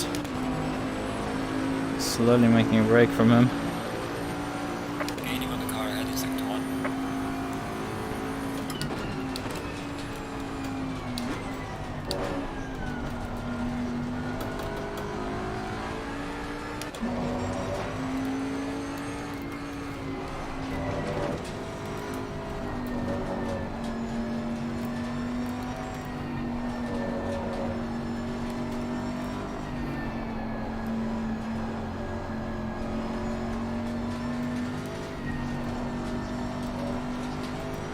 Right, but I have to now deal with this traffic here.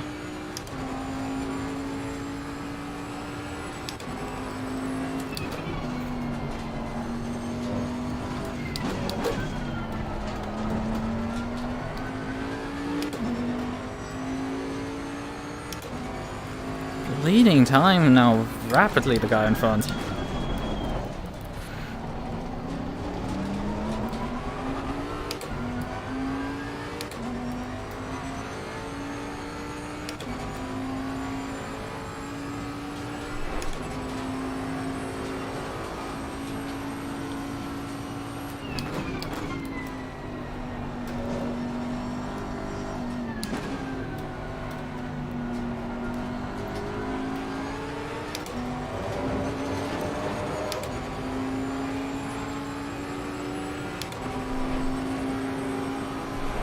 I need the slipstream from you, buddy, to make the overtake. On the left.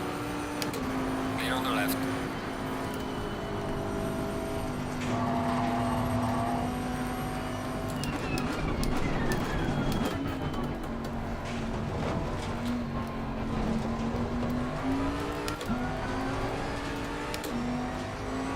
So 7.5 seconds. 37 minutes remaining. I think this is more than doable. Just have to pound in some good laps. Okay, definitely head in here harder.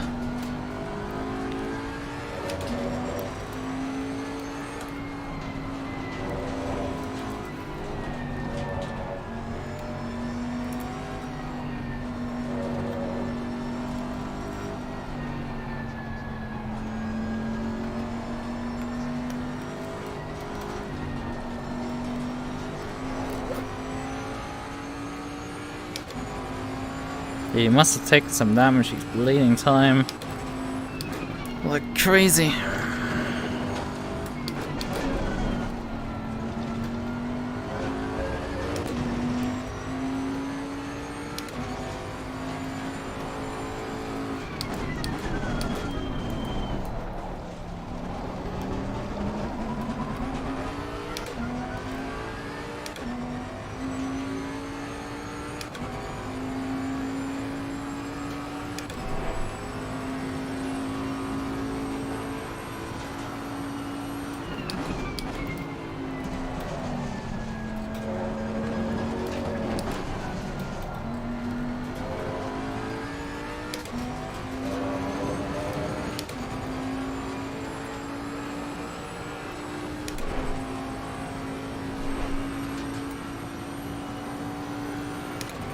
Not making that much of a break now from... Okay, that's not good. That's good. Okay. You don't want to full lift for 130R really, because the car seems to be destabilizing then.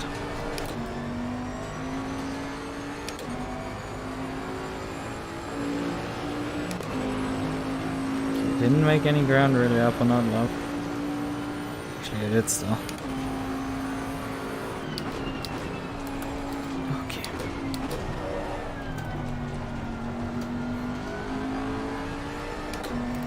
Maybe our rear tires are starting to quit. After all, they had one massive oversteer moment on them. Maybe they're just tired of that.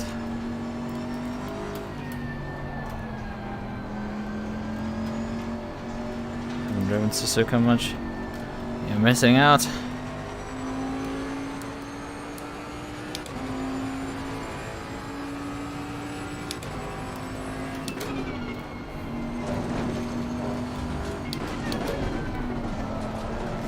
It is a demanding circuit though. You have absolutely no brakes at any time whatsoever.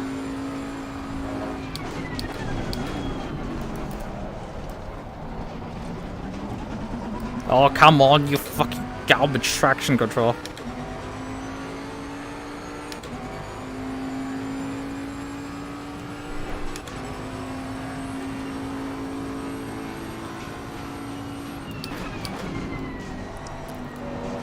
Also, one of the best times to drive this circuit is during sunrise. Absolutely beautiful.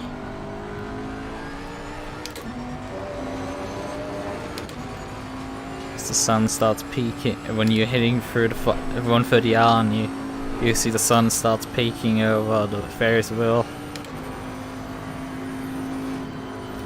It's quite something else.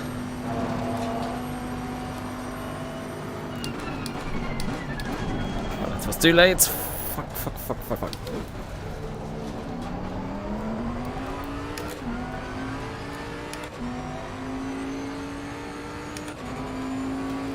Not so smart, not so smart.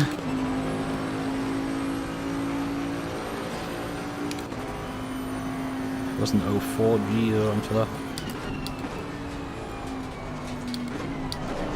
Oh, come on, brakes! No!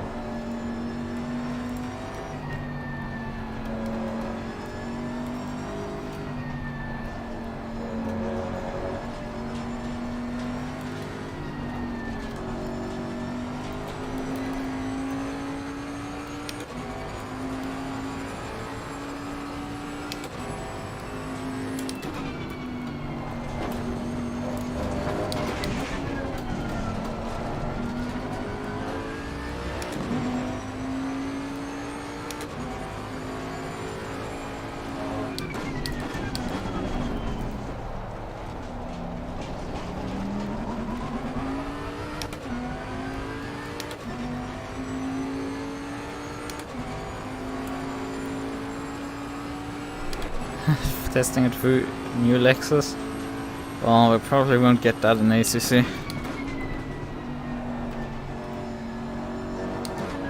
I mean, there was a Mustang. I mean, not spotted. Ford announced it. They're testing a Mustang GT3.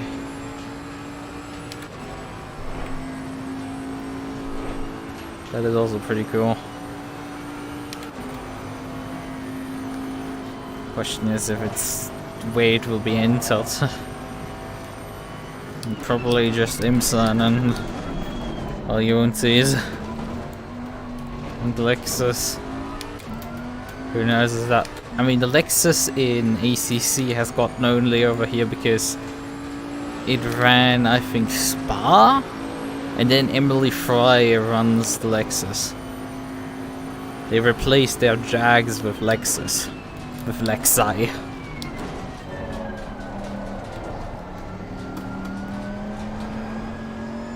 Which is why we have the car in the game.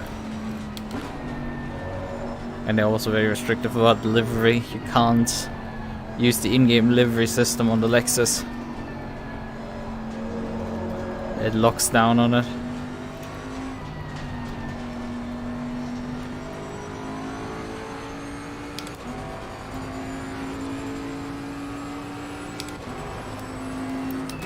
Yeah, the Corvette, it can't decide if it's a GT3 or GTE yet.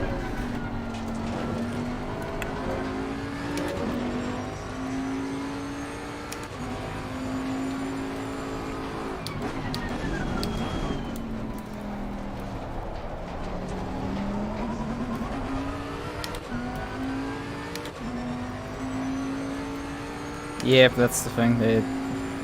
And the question is then if any privateers pick up those cars for SRO. I don't think so.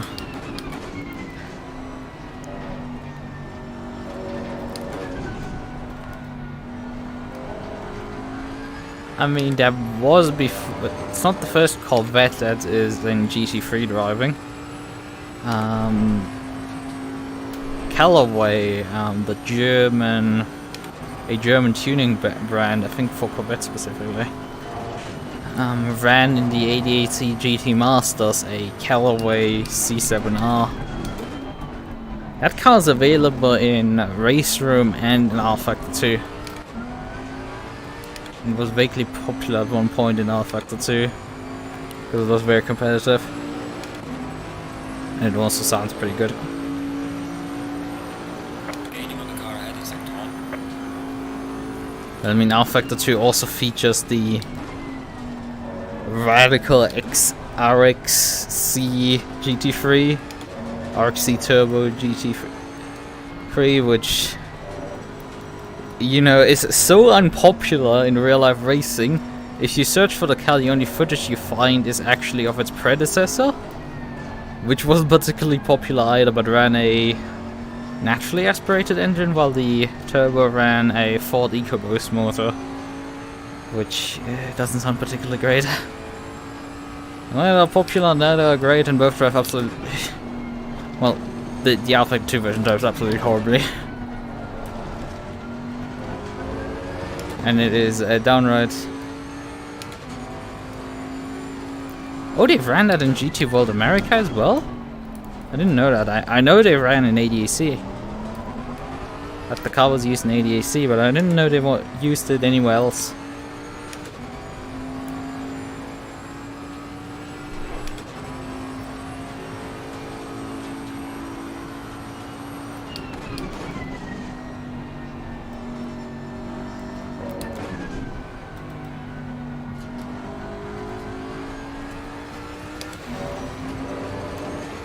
There's a new C8R GT3 in the works, okay. I mean, I would expect them to just do a Ferrari and be like, yeah, this is a GT3 now.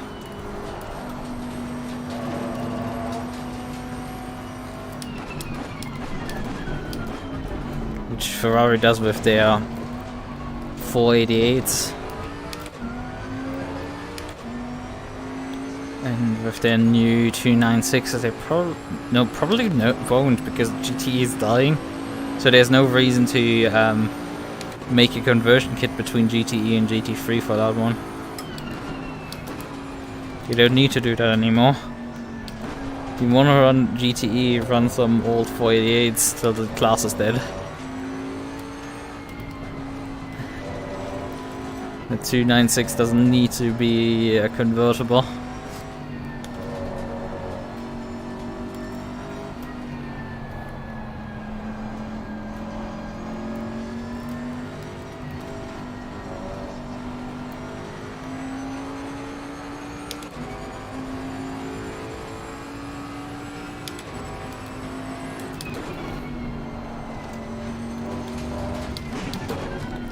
I see.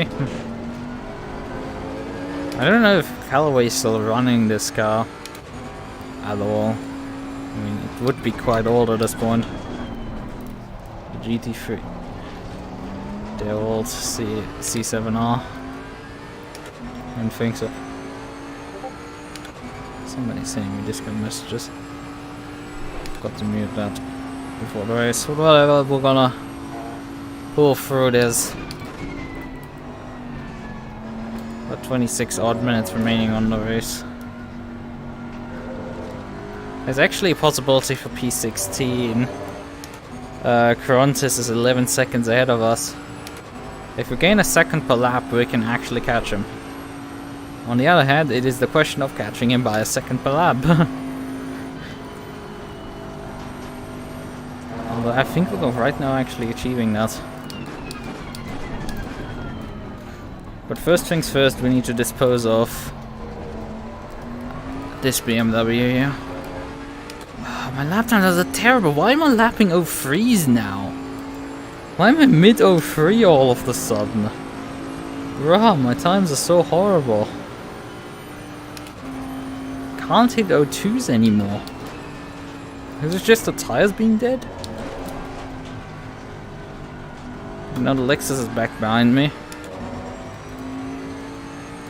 Those guys can't decide what pace they want to run either.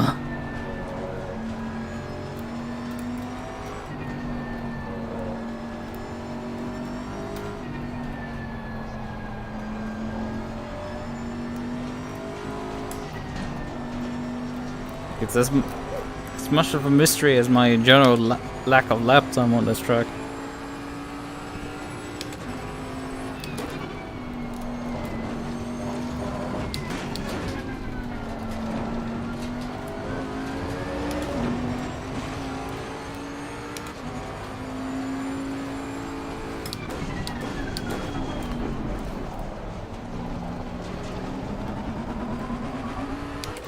Maybe I should consider switching the TC down for this corner because it just cuts half my power away.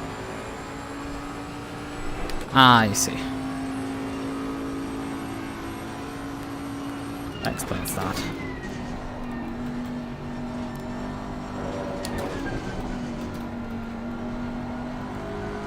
Look, I mean, I got messages last night during my stream. This is fun.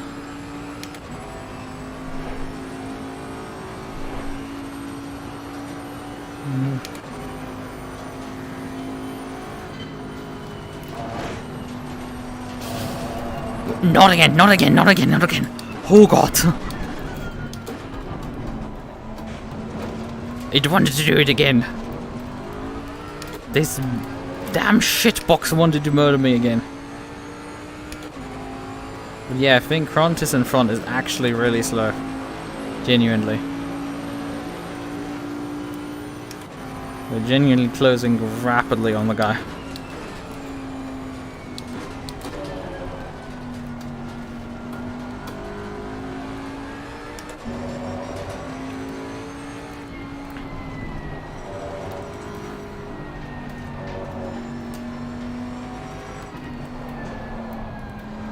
Corvettes are pretty cool. But I don't know if I would drive. I mean, Alpha Vector 2 actually has the new Corvette in GTE. But I haven't actually driven it at all, I think. Slow car ahead.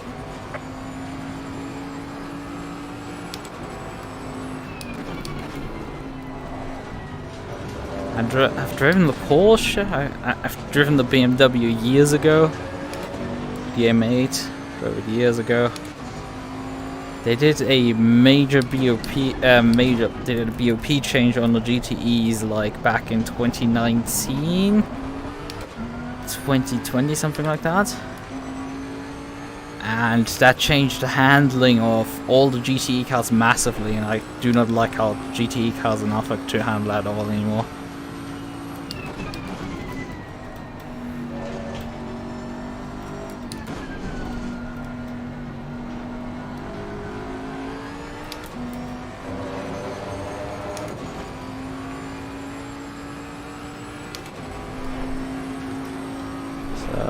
I did drive a Ferrari after that, but that was about it.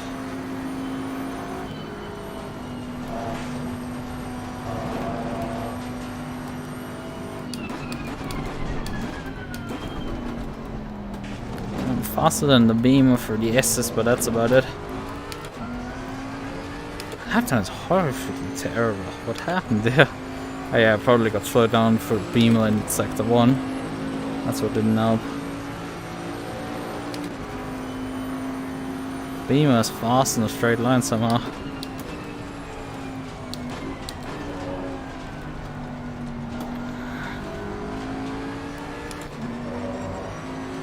Yeah, didn't make any inroads this lap actually on the car in front. The problem is I have pressure from behind. I can't do silly moves really at all.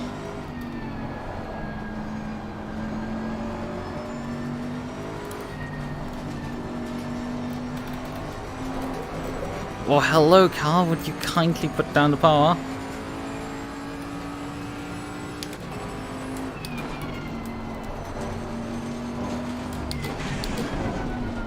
Oh, missed the apex!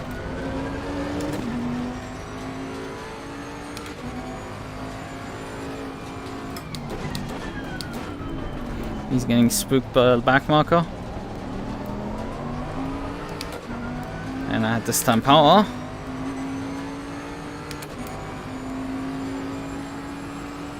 Let's switch the TC down. Right.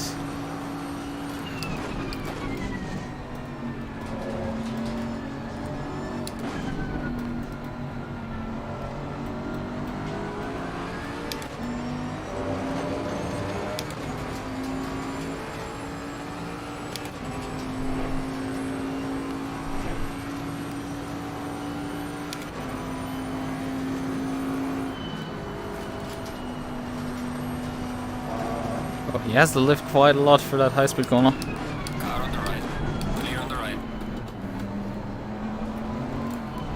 Oh! Car on the right. Clear on the right. That's not nice for me.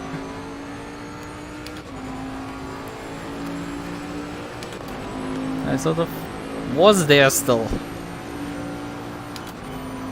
Car on the left.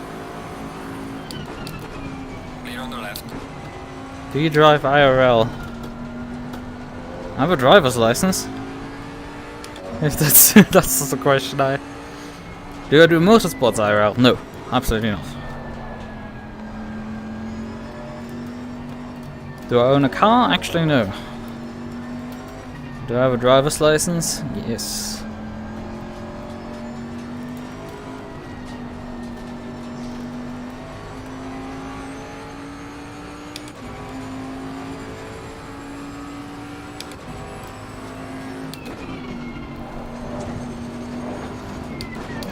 And I'm regularly used as chauffeur for the ancient one.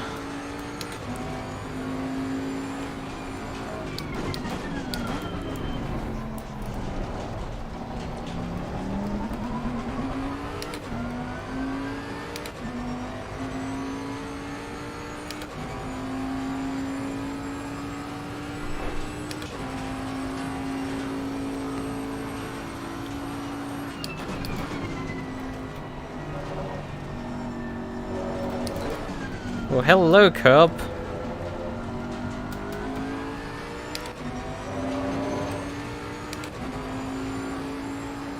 Suddenly my gains on the guy in front have completely diminished. I'm not gaining at all anymore, and I mean, now the freaking Lexus is coming again.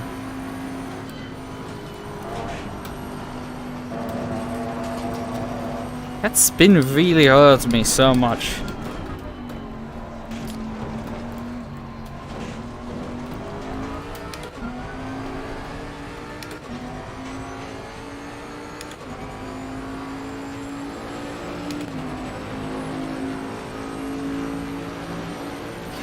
Oh, what terrible lap times I'm doing right now.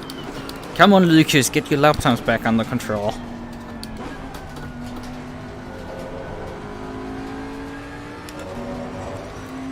Need better lap times than this. This is an absolute shit show. Come on, bite. Oh, the car just doesn't want to produce grip. To roll off so much. I mean, I'm not losing that much time for the first sector, even though this car's tires are so dead by now, but like, it loses all its lap time for every other bit of the circuit.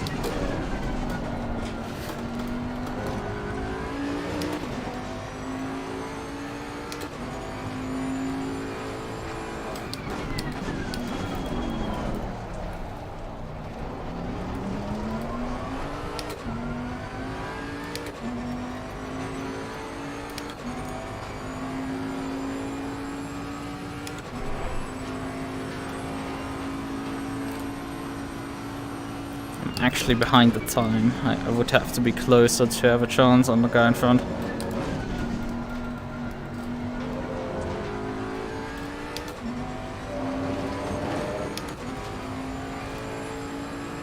And the inroads don't seem to come anymore. It's like, oof. You slip on tension and you go rally crossing there. Oh, come on! Fuck off! Stop trying to murder me over this curb! I need lap time! Stop trying to kill me for it! It's so annoying! The guy's lapping 036 right now, so I did gain about 7 tenths, but I need over a second, actually.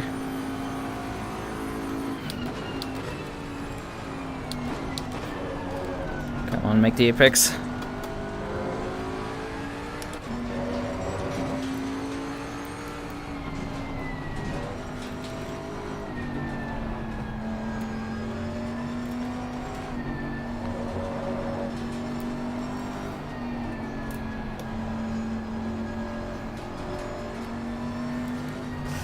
Which one? The guy in front of me?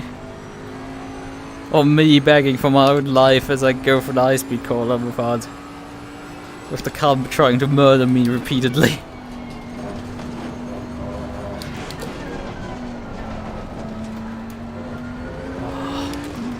Didn't make the apex again. I think carried too much speed into the corner. Okay, nope. Again, brakes refused. I had too much TC on the exit.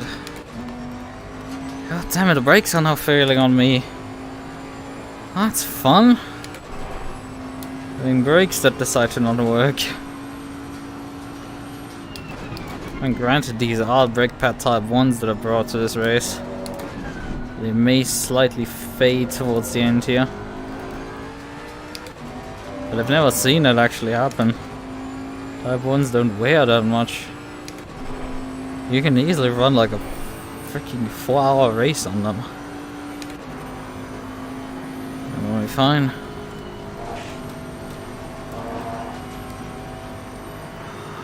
Mid-03s again. The Lexus is not letting loose at all. Guy is just beating himself into my tail and just not letting loose whatsoever. And the guy in front is lapping faster than me at this point now. Losing time to the car in front in sector. Shut up.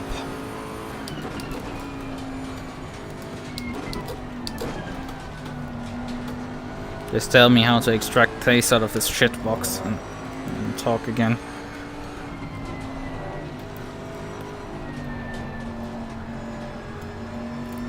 I don't know if the crew chief said cruise missile after the opponent, it would be a bit more entertaining. Unfortunately, I'm just out of time. I need to be under 6 seconds at this point to have a chance. I need him to actually make a massive mistake. I don't know why he lost so much time and then suddenly stopped losing time. It makes no goddamn sense. Oh hey, brakes! You know, I asked you to turn up for this event, but like, no, you refused again to do anything. I forgot the TC again. That's my problem with like changing things corner by corner. I forget doing it and then I end up being stuck in the wrong mode. It's infuriating when my car demands me to do something like that. Because it can't work in one of the modes properly. In each half of the lap time away. But yet, a second gone again. I need to be a second faster than this. Well, the car just refuses to do anything like that. And the Lexus is just like stuck. Yeah, wanting to find a... waiting for the opportunity.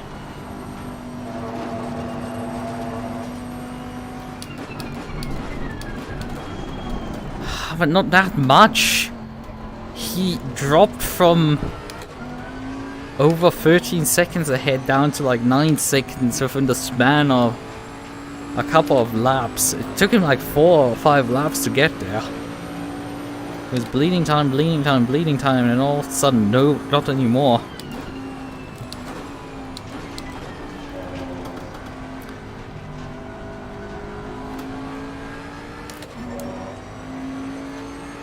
Reverse brake bias. Take the chance and see if the car will respond to the rear tires. If it's just the front locking up and the car pushing over the front axle unnecessarily.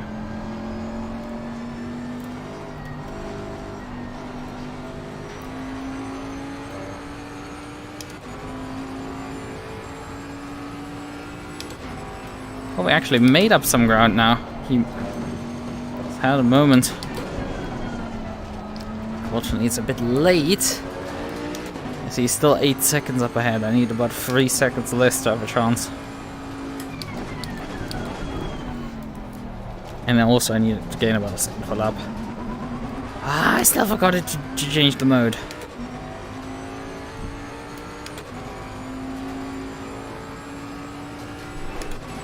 It wasn't even the traffic that held him up, because he's catching up to traffic here. There's a traffic car, but 3 seconds up ahead of him. I know it, he's probably gonna just blast by it without any second thought. P2 is still behind me. I mean, how long ago did P1 lap us? And P2 is not even gonna catch us before the end of the race, I think. They're too far back. P1 is just in a completely different league to everyone.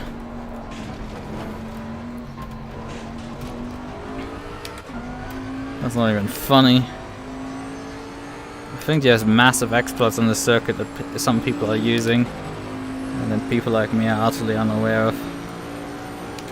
Because that's just not reasonable. Oh god. The oversteer from applying the brakes was massive there.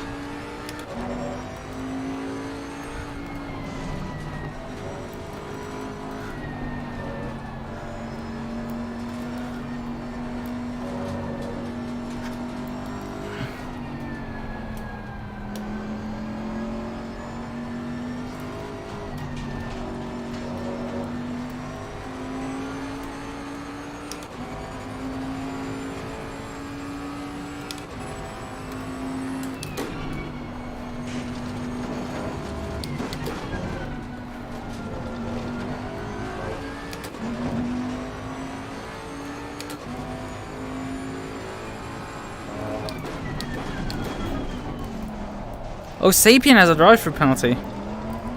That is P13. P13 has a drive-through penalty.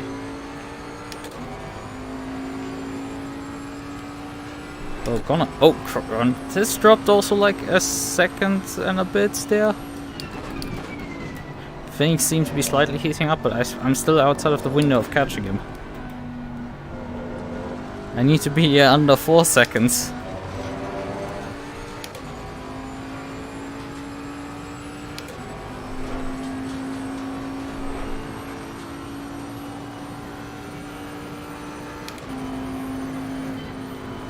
Don't know what actually the drive-through time is for this track. Sapien is in the pits. Okay, we're gonna figure out where he comes out. He might come out right behind me. Although this drive-through is relatively long. I don't think it's that long. Yeah, we could see him there for quite a bit down the road, but I think I'm gonna beat him easily.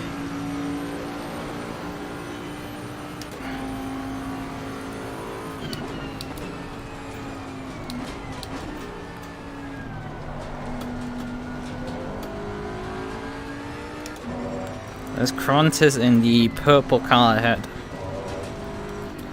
Pink, actually, more.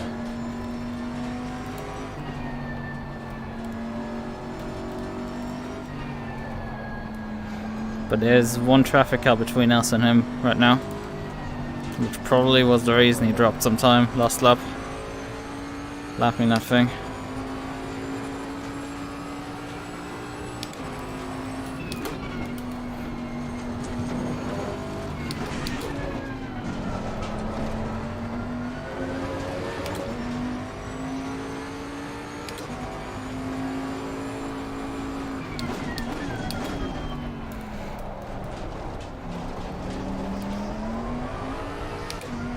Terrible exit there.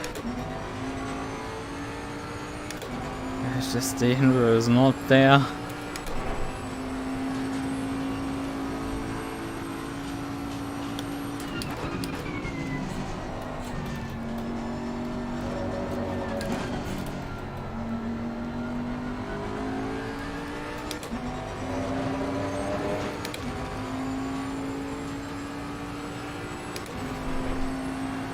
Yeah, Sapien emerged about 9 seconds behind us, so he lost about 30 seconds through the pit lane.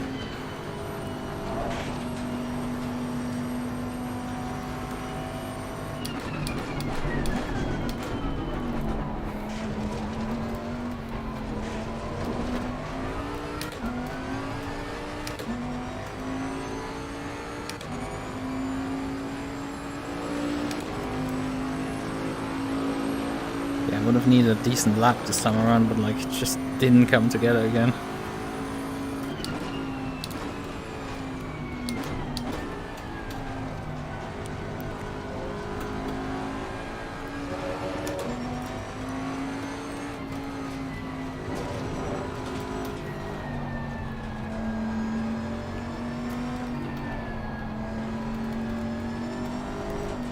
come on, shitbox. Stop having so stupid oversteer modes.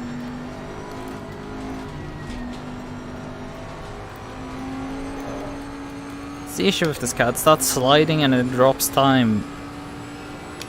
You slide, you lose with it. It really... because it immediately jams like 45 degrees sideways.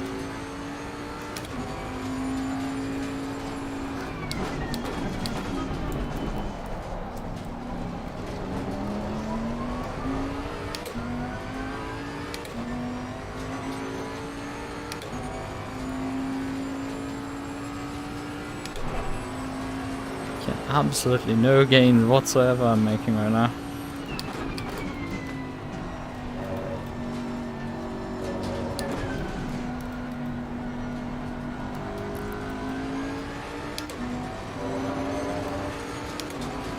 Car on the left. Fortunately, as said, not faster. Clear on the left.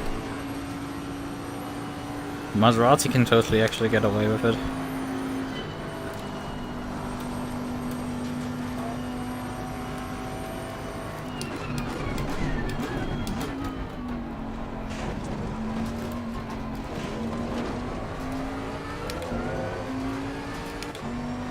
Not a good exit at all. Just the car refusing the sub 203s completely. Gaining on the car heading sector 2. Yeah, not enough is the problem.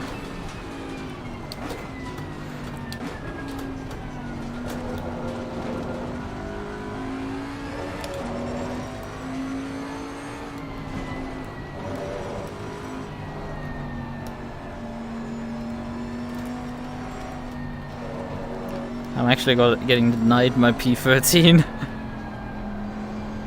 I didn't murder someone.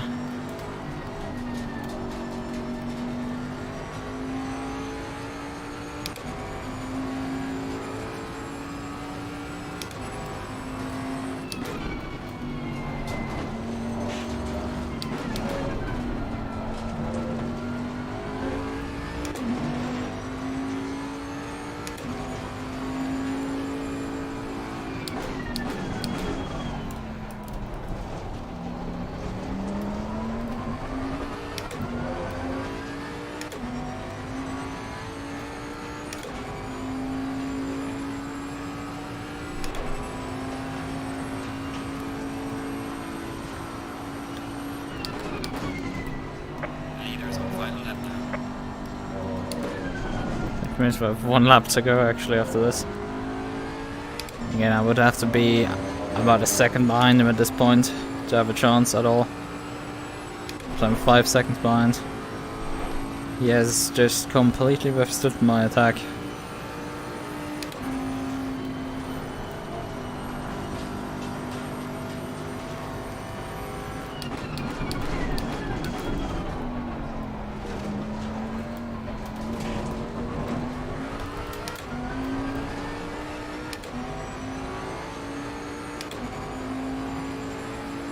I've chipped away on him, but like it's just not enough.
How much power just got eaten by the traction control.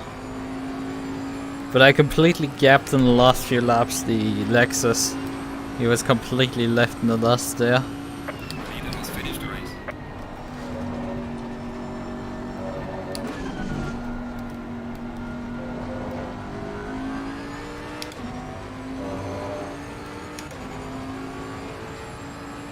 That BMW is completely dropped off the map that I spun. I mean, sure, you would lose some time, but like, you shouldn't have lost that much time.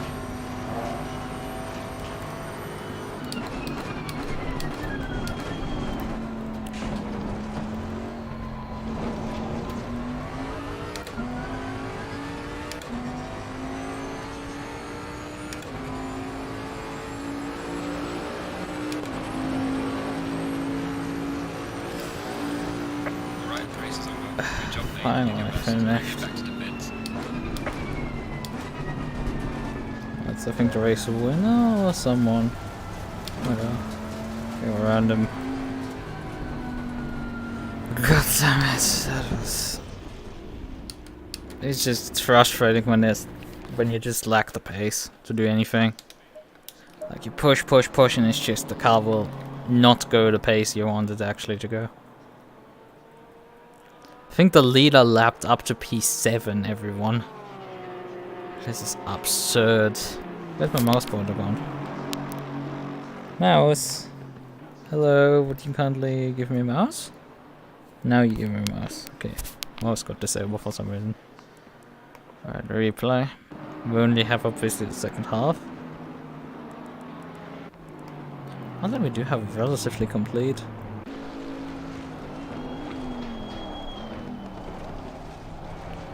F18 here. Let's replace that. Gabble is behind me already. This means it's after Gabble had his incident and spun with that other BMW. That's when my replay comes in. Yeah, it's 42 minutes into the race already. Might be lap 18, but I'll get still quite a few laps into the race. Which doesn't mean much, unfortunately.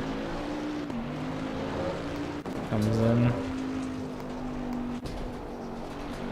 Yeah, the damage repairs didn't help me. I think that cost me mainly just time and didn't gain anything. And then the two spins just really didn't help. They just did not need to happen whatsoever. But the car just went nope and sent me to the barrier. That's fun when that happens. We can look at this replay.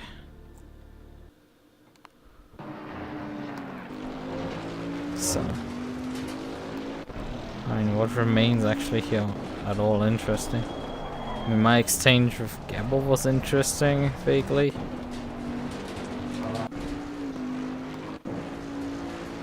Oh yeah, that was when Gabble went off here. He saved it completely.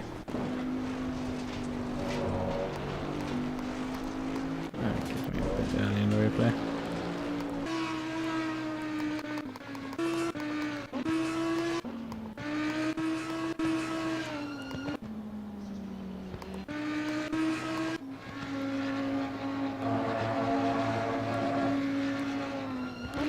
We'll have the second spin in the replay. Well, let's just watch me feist with the Audi.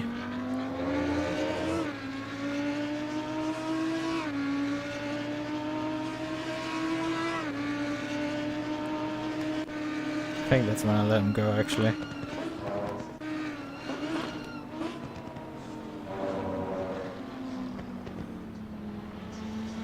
This is actually a quick so.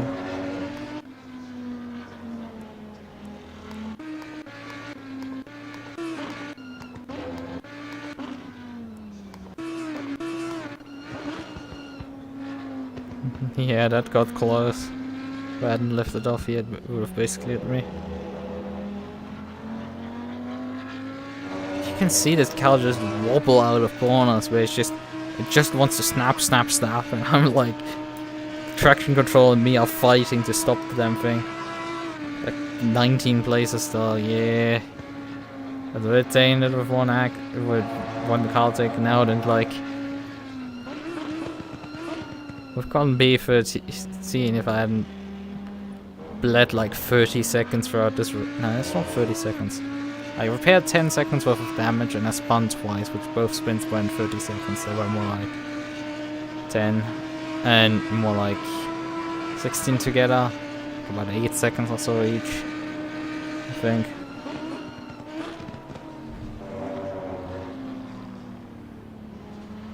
Oh, you can see this guy's a bit messed up at that point.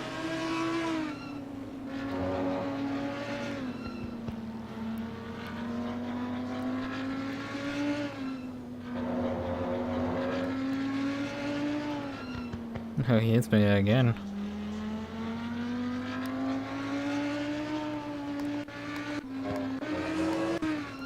I mean, the start of the race was really nice. Got to fight some people.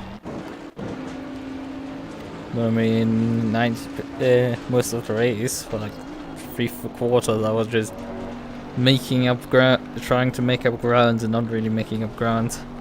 Just getting stuck.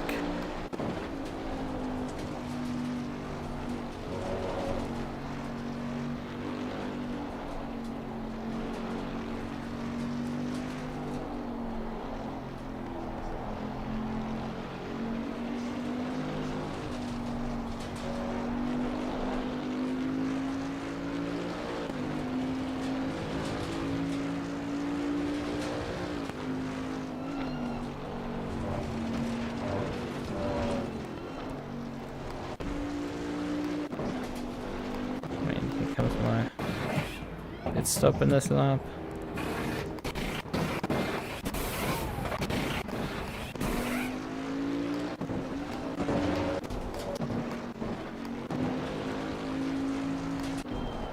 When do I spin is the question.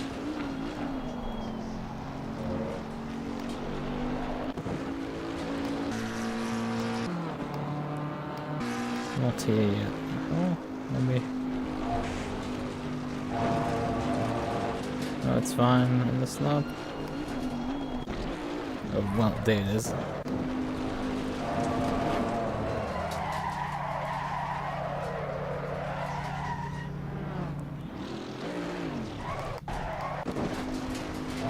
But yeah, basically just the Radeon just went for no reason.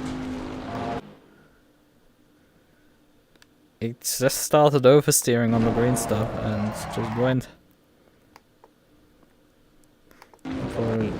Let's see how.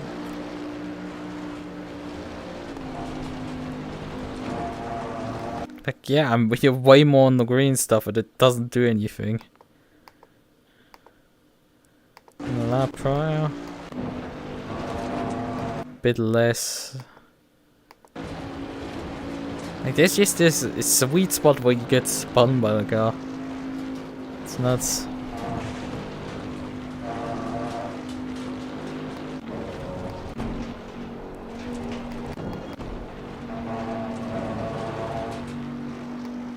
Immediately after the spin, being very cautious.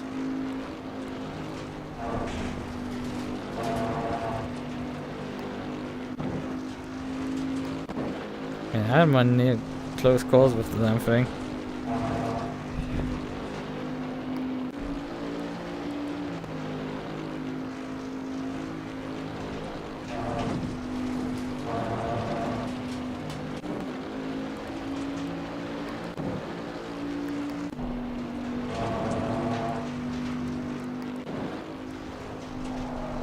Yeah, they oversteer already into the corner.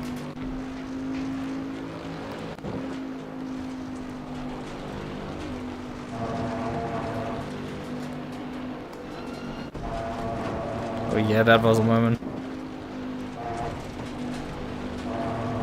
Yeah, and that's roughly the same amount of curb that I did when I spun.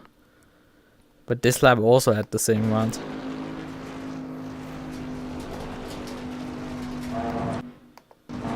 That's completely fine.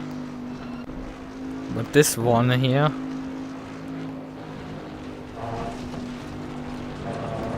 this one wants to throw me again.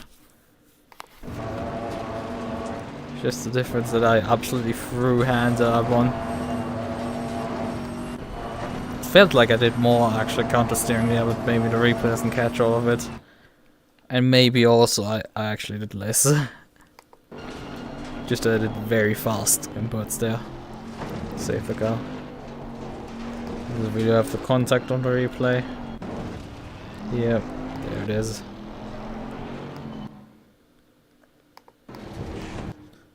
I mean, I'm using the curb, but at that point the contact had already happened. How long far am I alongside even? Not much, I think. I'll have my rear wheel along his rear wheel. That's about as much as I have.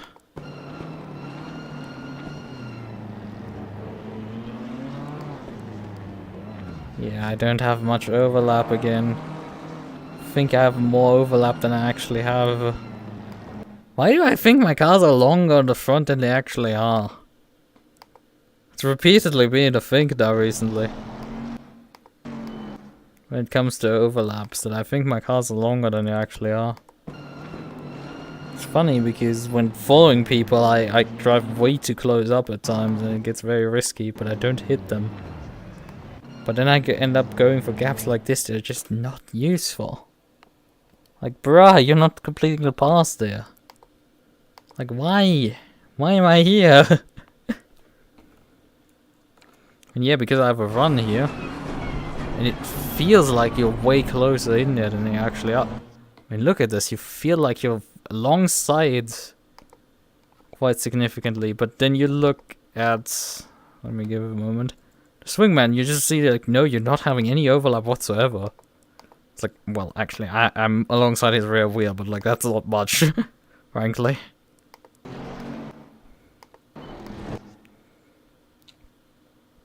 Although his spotter should have called it and he didn't. I should probably not be there, let's be frank, but like his spotter should have called it and he's not like trying to give me any room.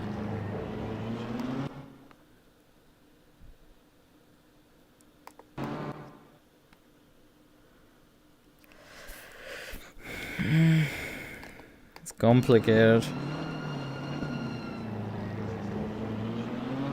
Because he's not really turning in by the point that he actually has contact with me. Or he must be. There must be turning at this point. Likely. Yeah, he's definitely turning at this point.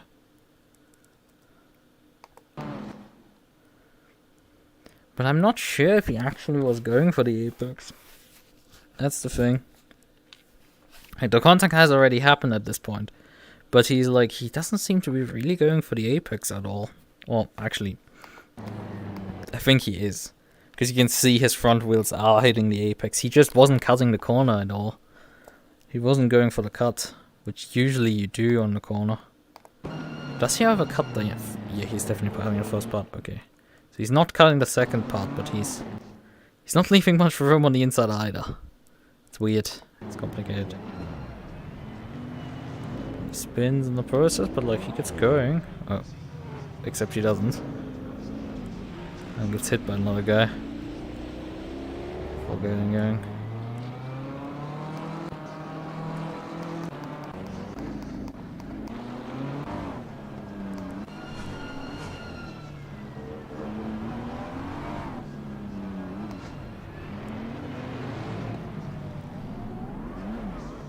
Considering the amount of saves I did, it's like it was not much of an attempt made from him to save the car. And I got hit in quite a few nasty spots. Yeah, you can see the reaction is just terrible, but like, that's still not his fault. I mean, he could have probably saved it, but like, that doesn't matter for penalties at all. That doesn't matter at all.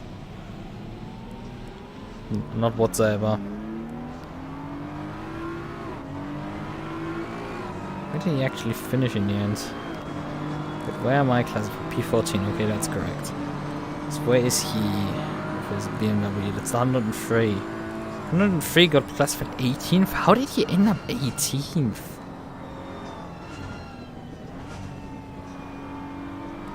He ended up getting lapped again by the race leader. How? I mean, he wasn't fast, but like, we're at the other end of the S's at this point. Like, that's a good... Yeah, I mean, he lost 15 seconds there, but like... that shouldn't make that much of a difference. I finished about 48 seconds behind the race leader. After... completed the race. he finished. He's listed here as completing it after 49 seconds after the race leader. A further lap down, so he finished behind me? Wait a second. Yeah, that would indicate he finished just behind me. In the end, eh?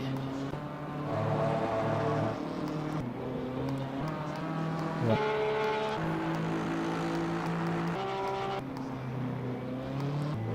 Yeah, he's here, 108. Wait, am I?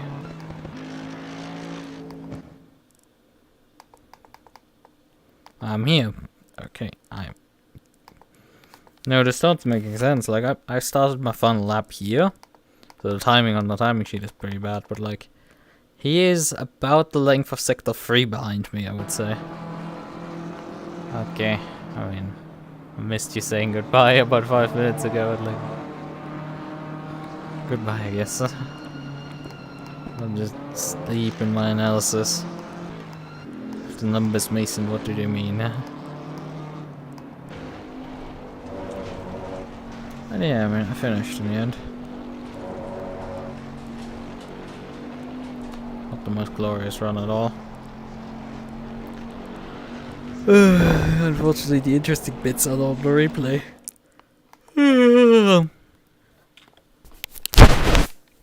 Maybe they posted something.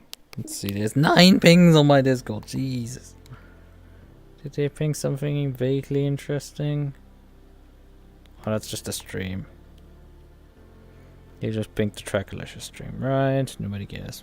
Well, actually, I do. Someone care.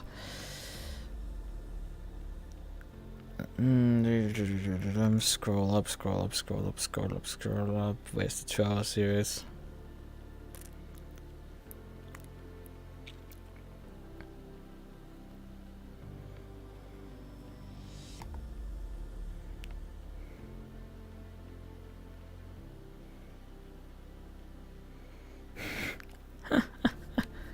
In ELC, Final Bond and Buzzbots 1, which is okay, in LMP1.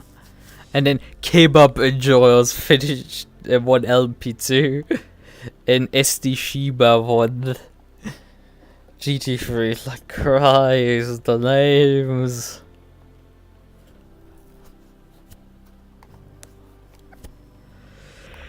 The names, they are so hilarious.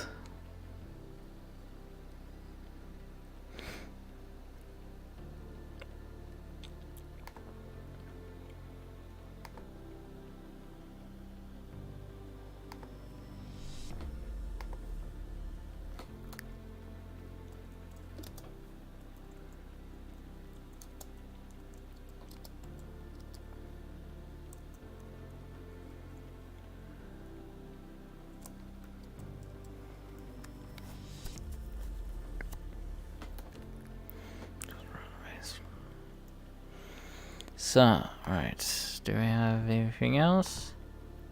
I mean, we could do some... test some cars, but this, again, 1.9 is gonna matter more than anything else. So let's not really test anything, we're just gonna exit this part. Don't need to do more ACC.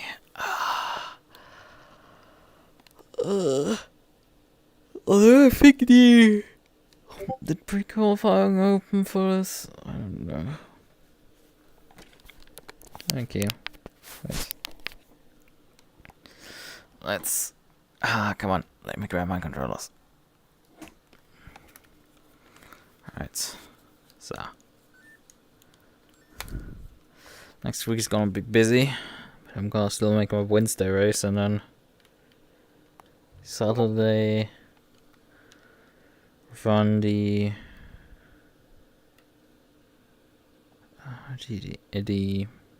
second round of this championship. I don't remember where we were running actually for next week. Where is it gonna be? Where's it gonna be? It's gonna show me Kailami. Oh, it's gonna be fun-ish. I think it's not gonna be too bad. Although also not too great. I think I at least have a setup, so that helps. And the round after that is Bathurst. Right, I think that was the one track that I haven't run actually with the boat. So, yeah, that'd be that. Alright then.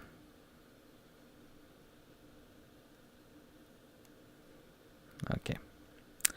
Well then, I think I will call it a night now. Might need to actually start fixing my sleep schedule. I've been staying up way too late. And I sort of need to get up at like 6 a.m. More like 6 a.m, but probably closer. Just prior to 6 a.m. on Tuesday.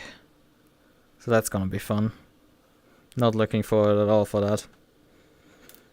So yeah, I need to start pulling my sleep schedule perhaps together. Programming screws up my sleep schedule. It is hilarious, but also not, unfortunately. Right. Okay then. Good night, bye bye.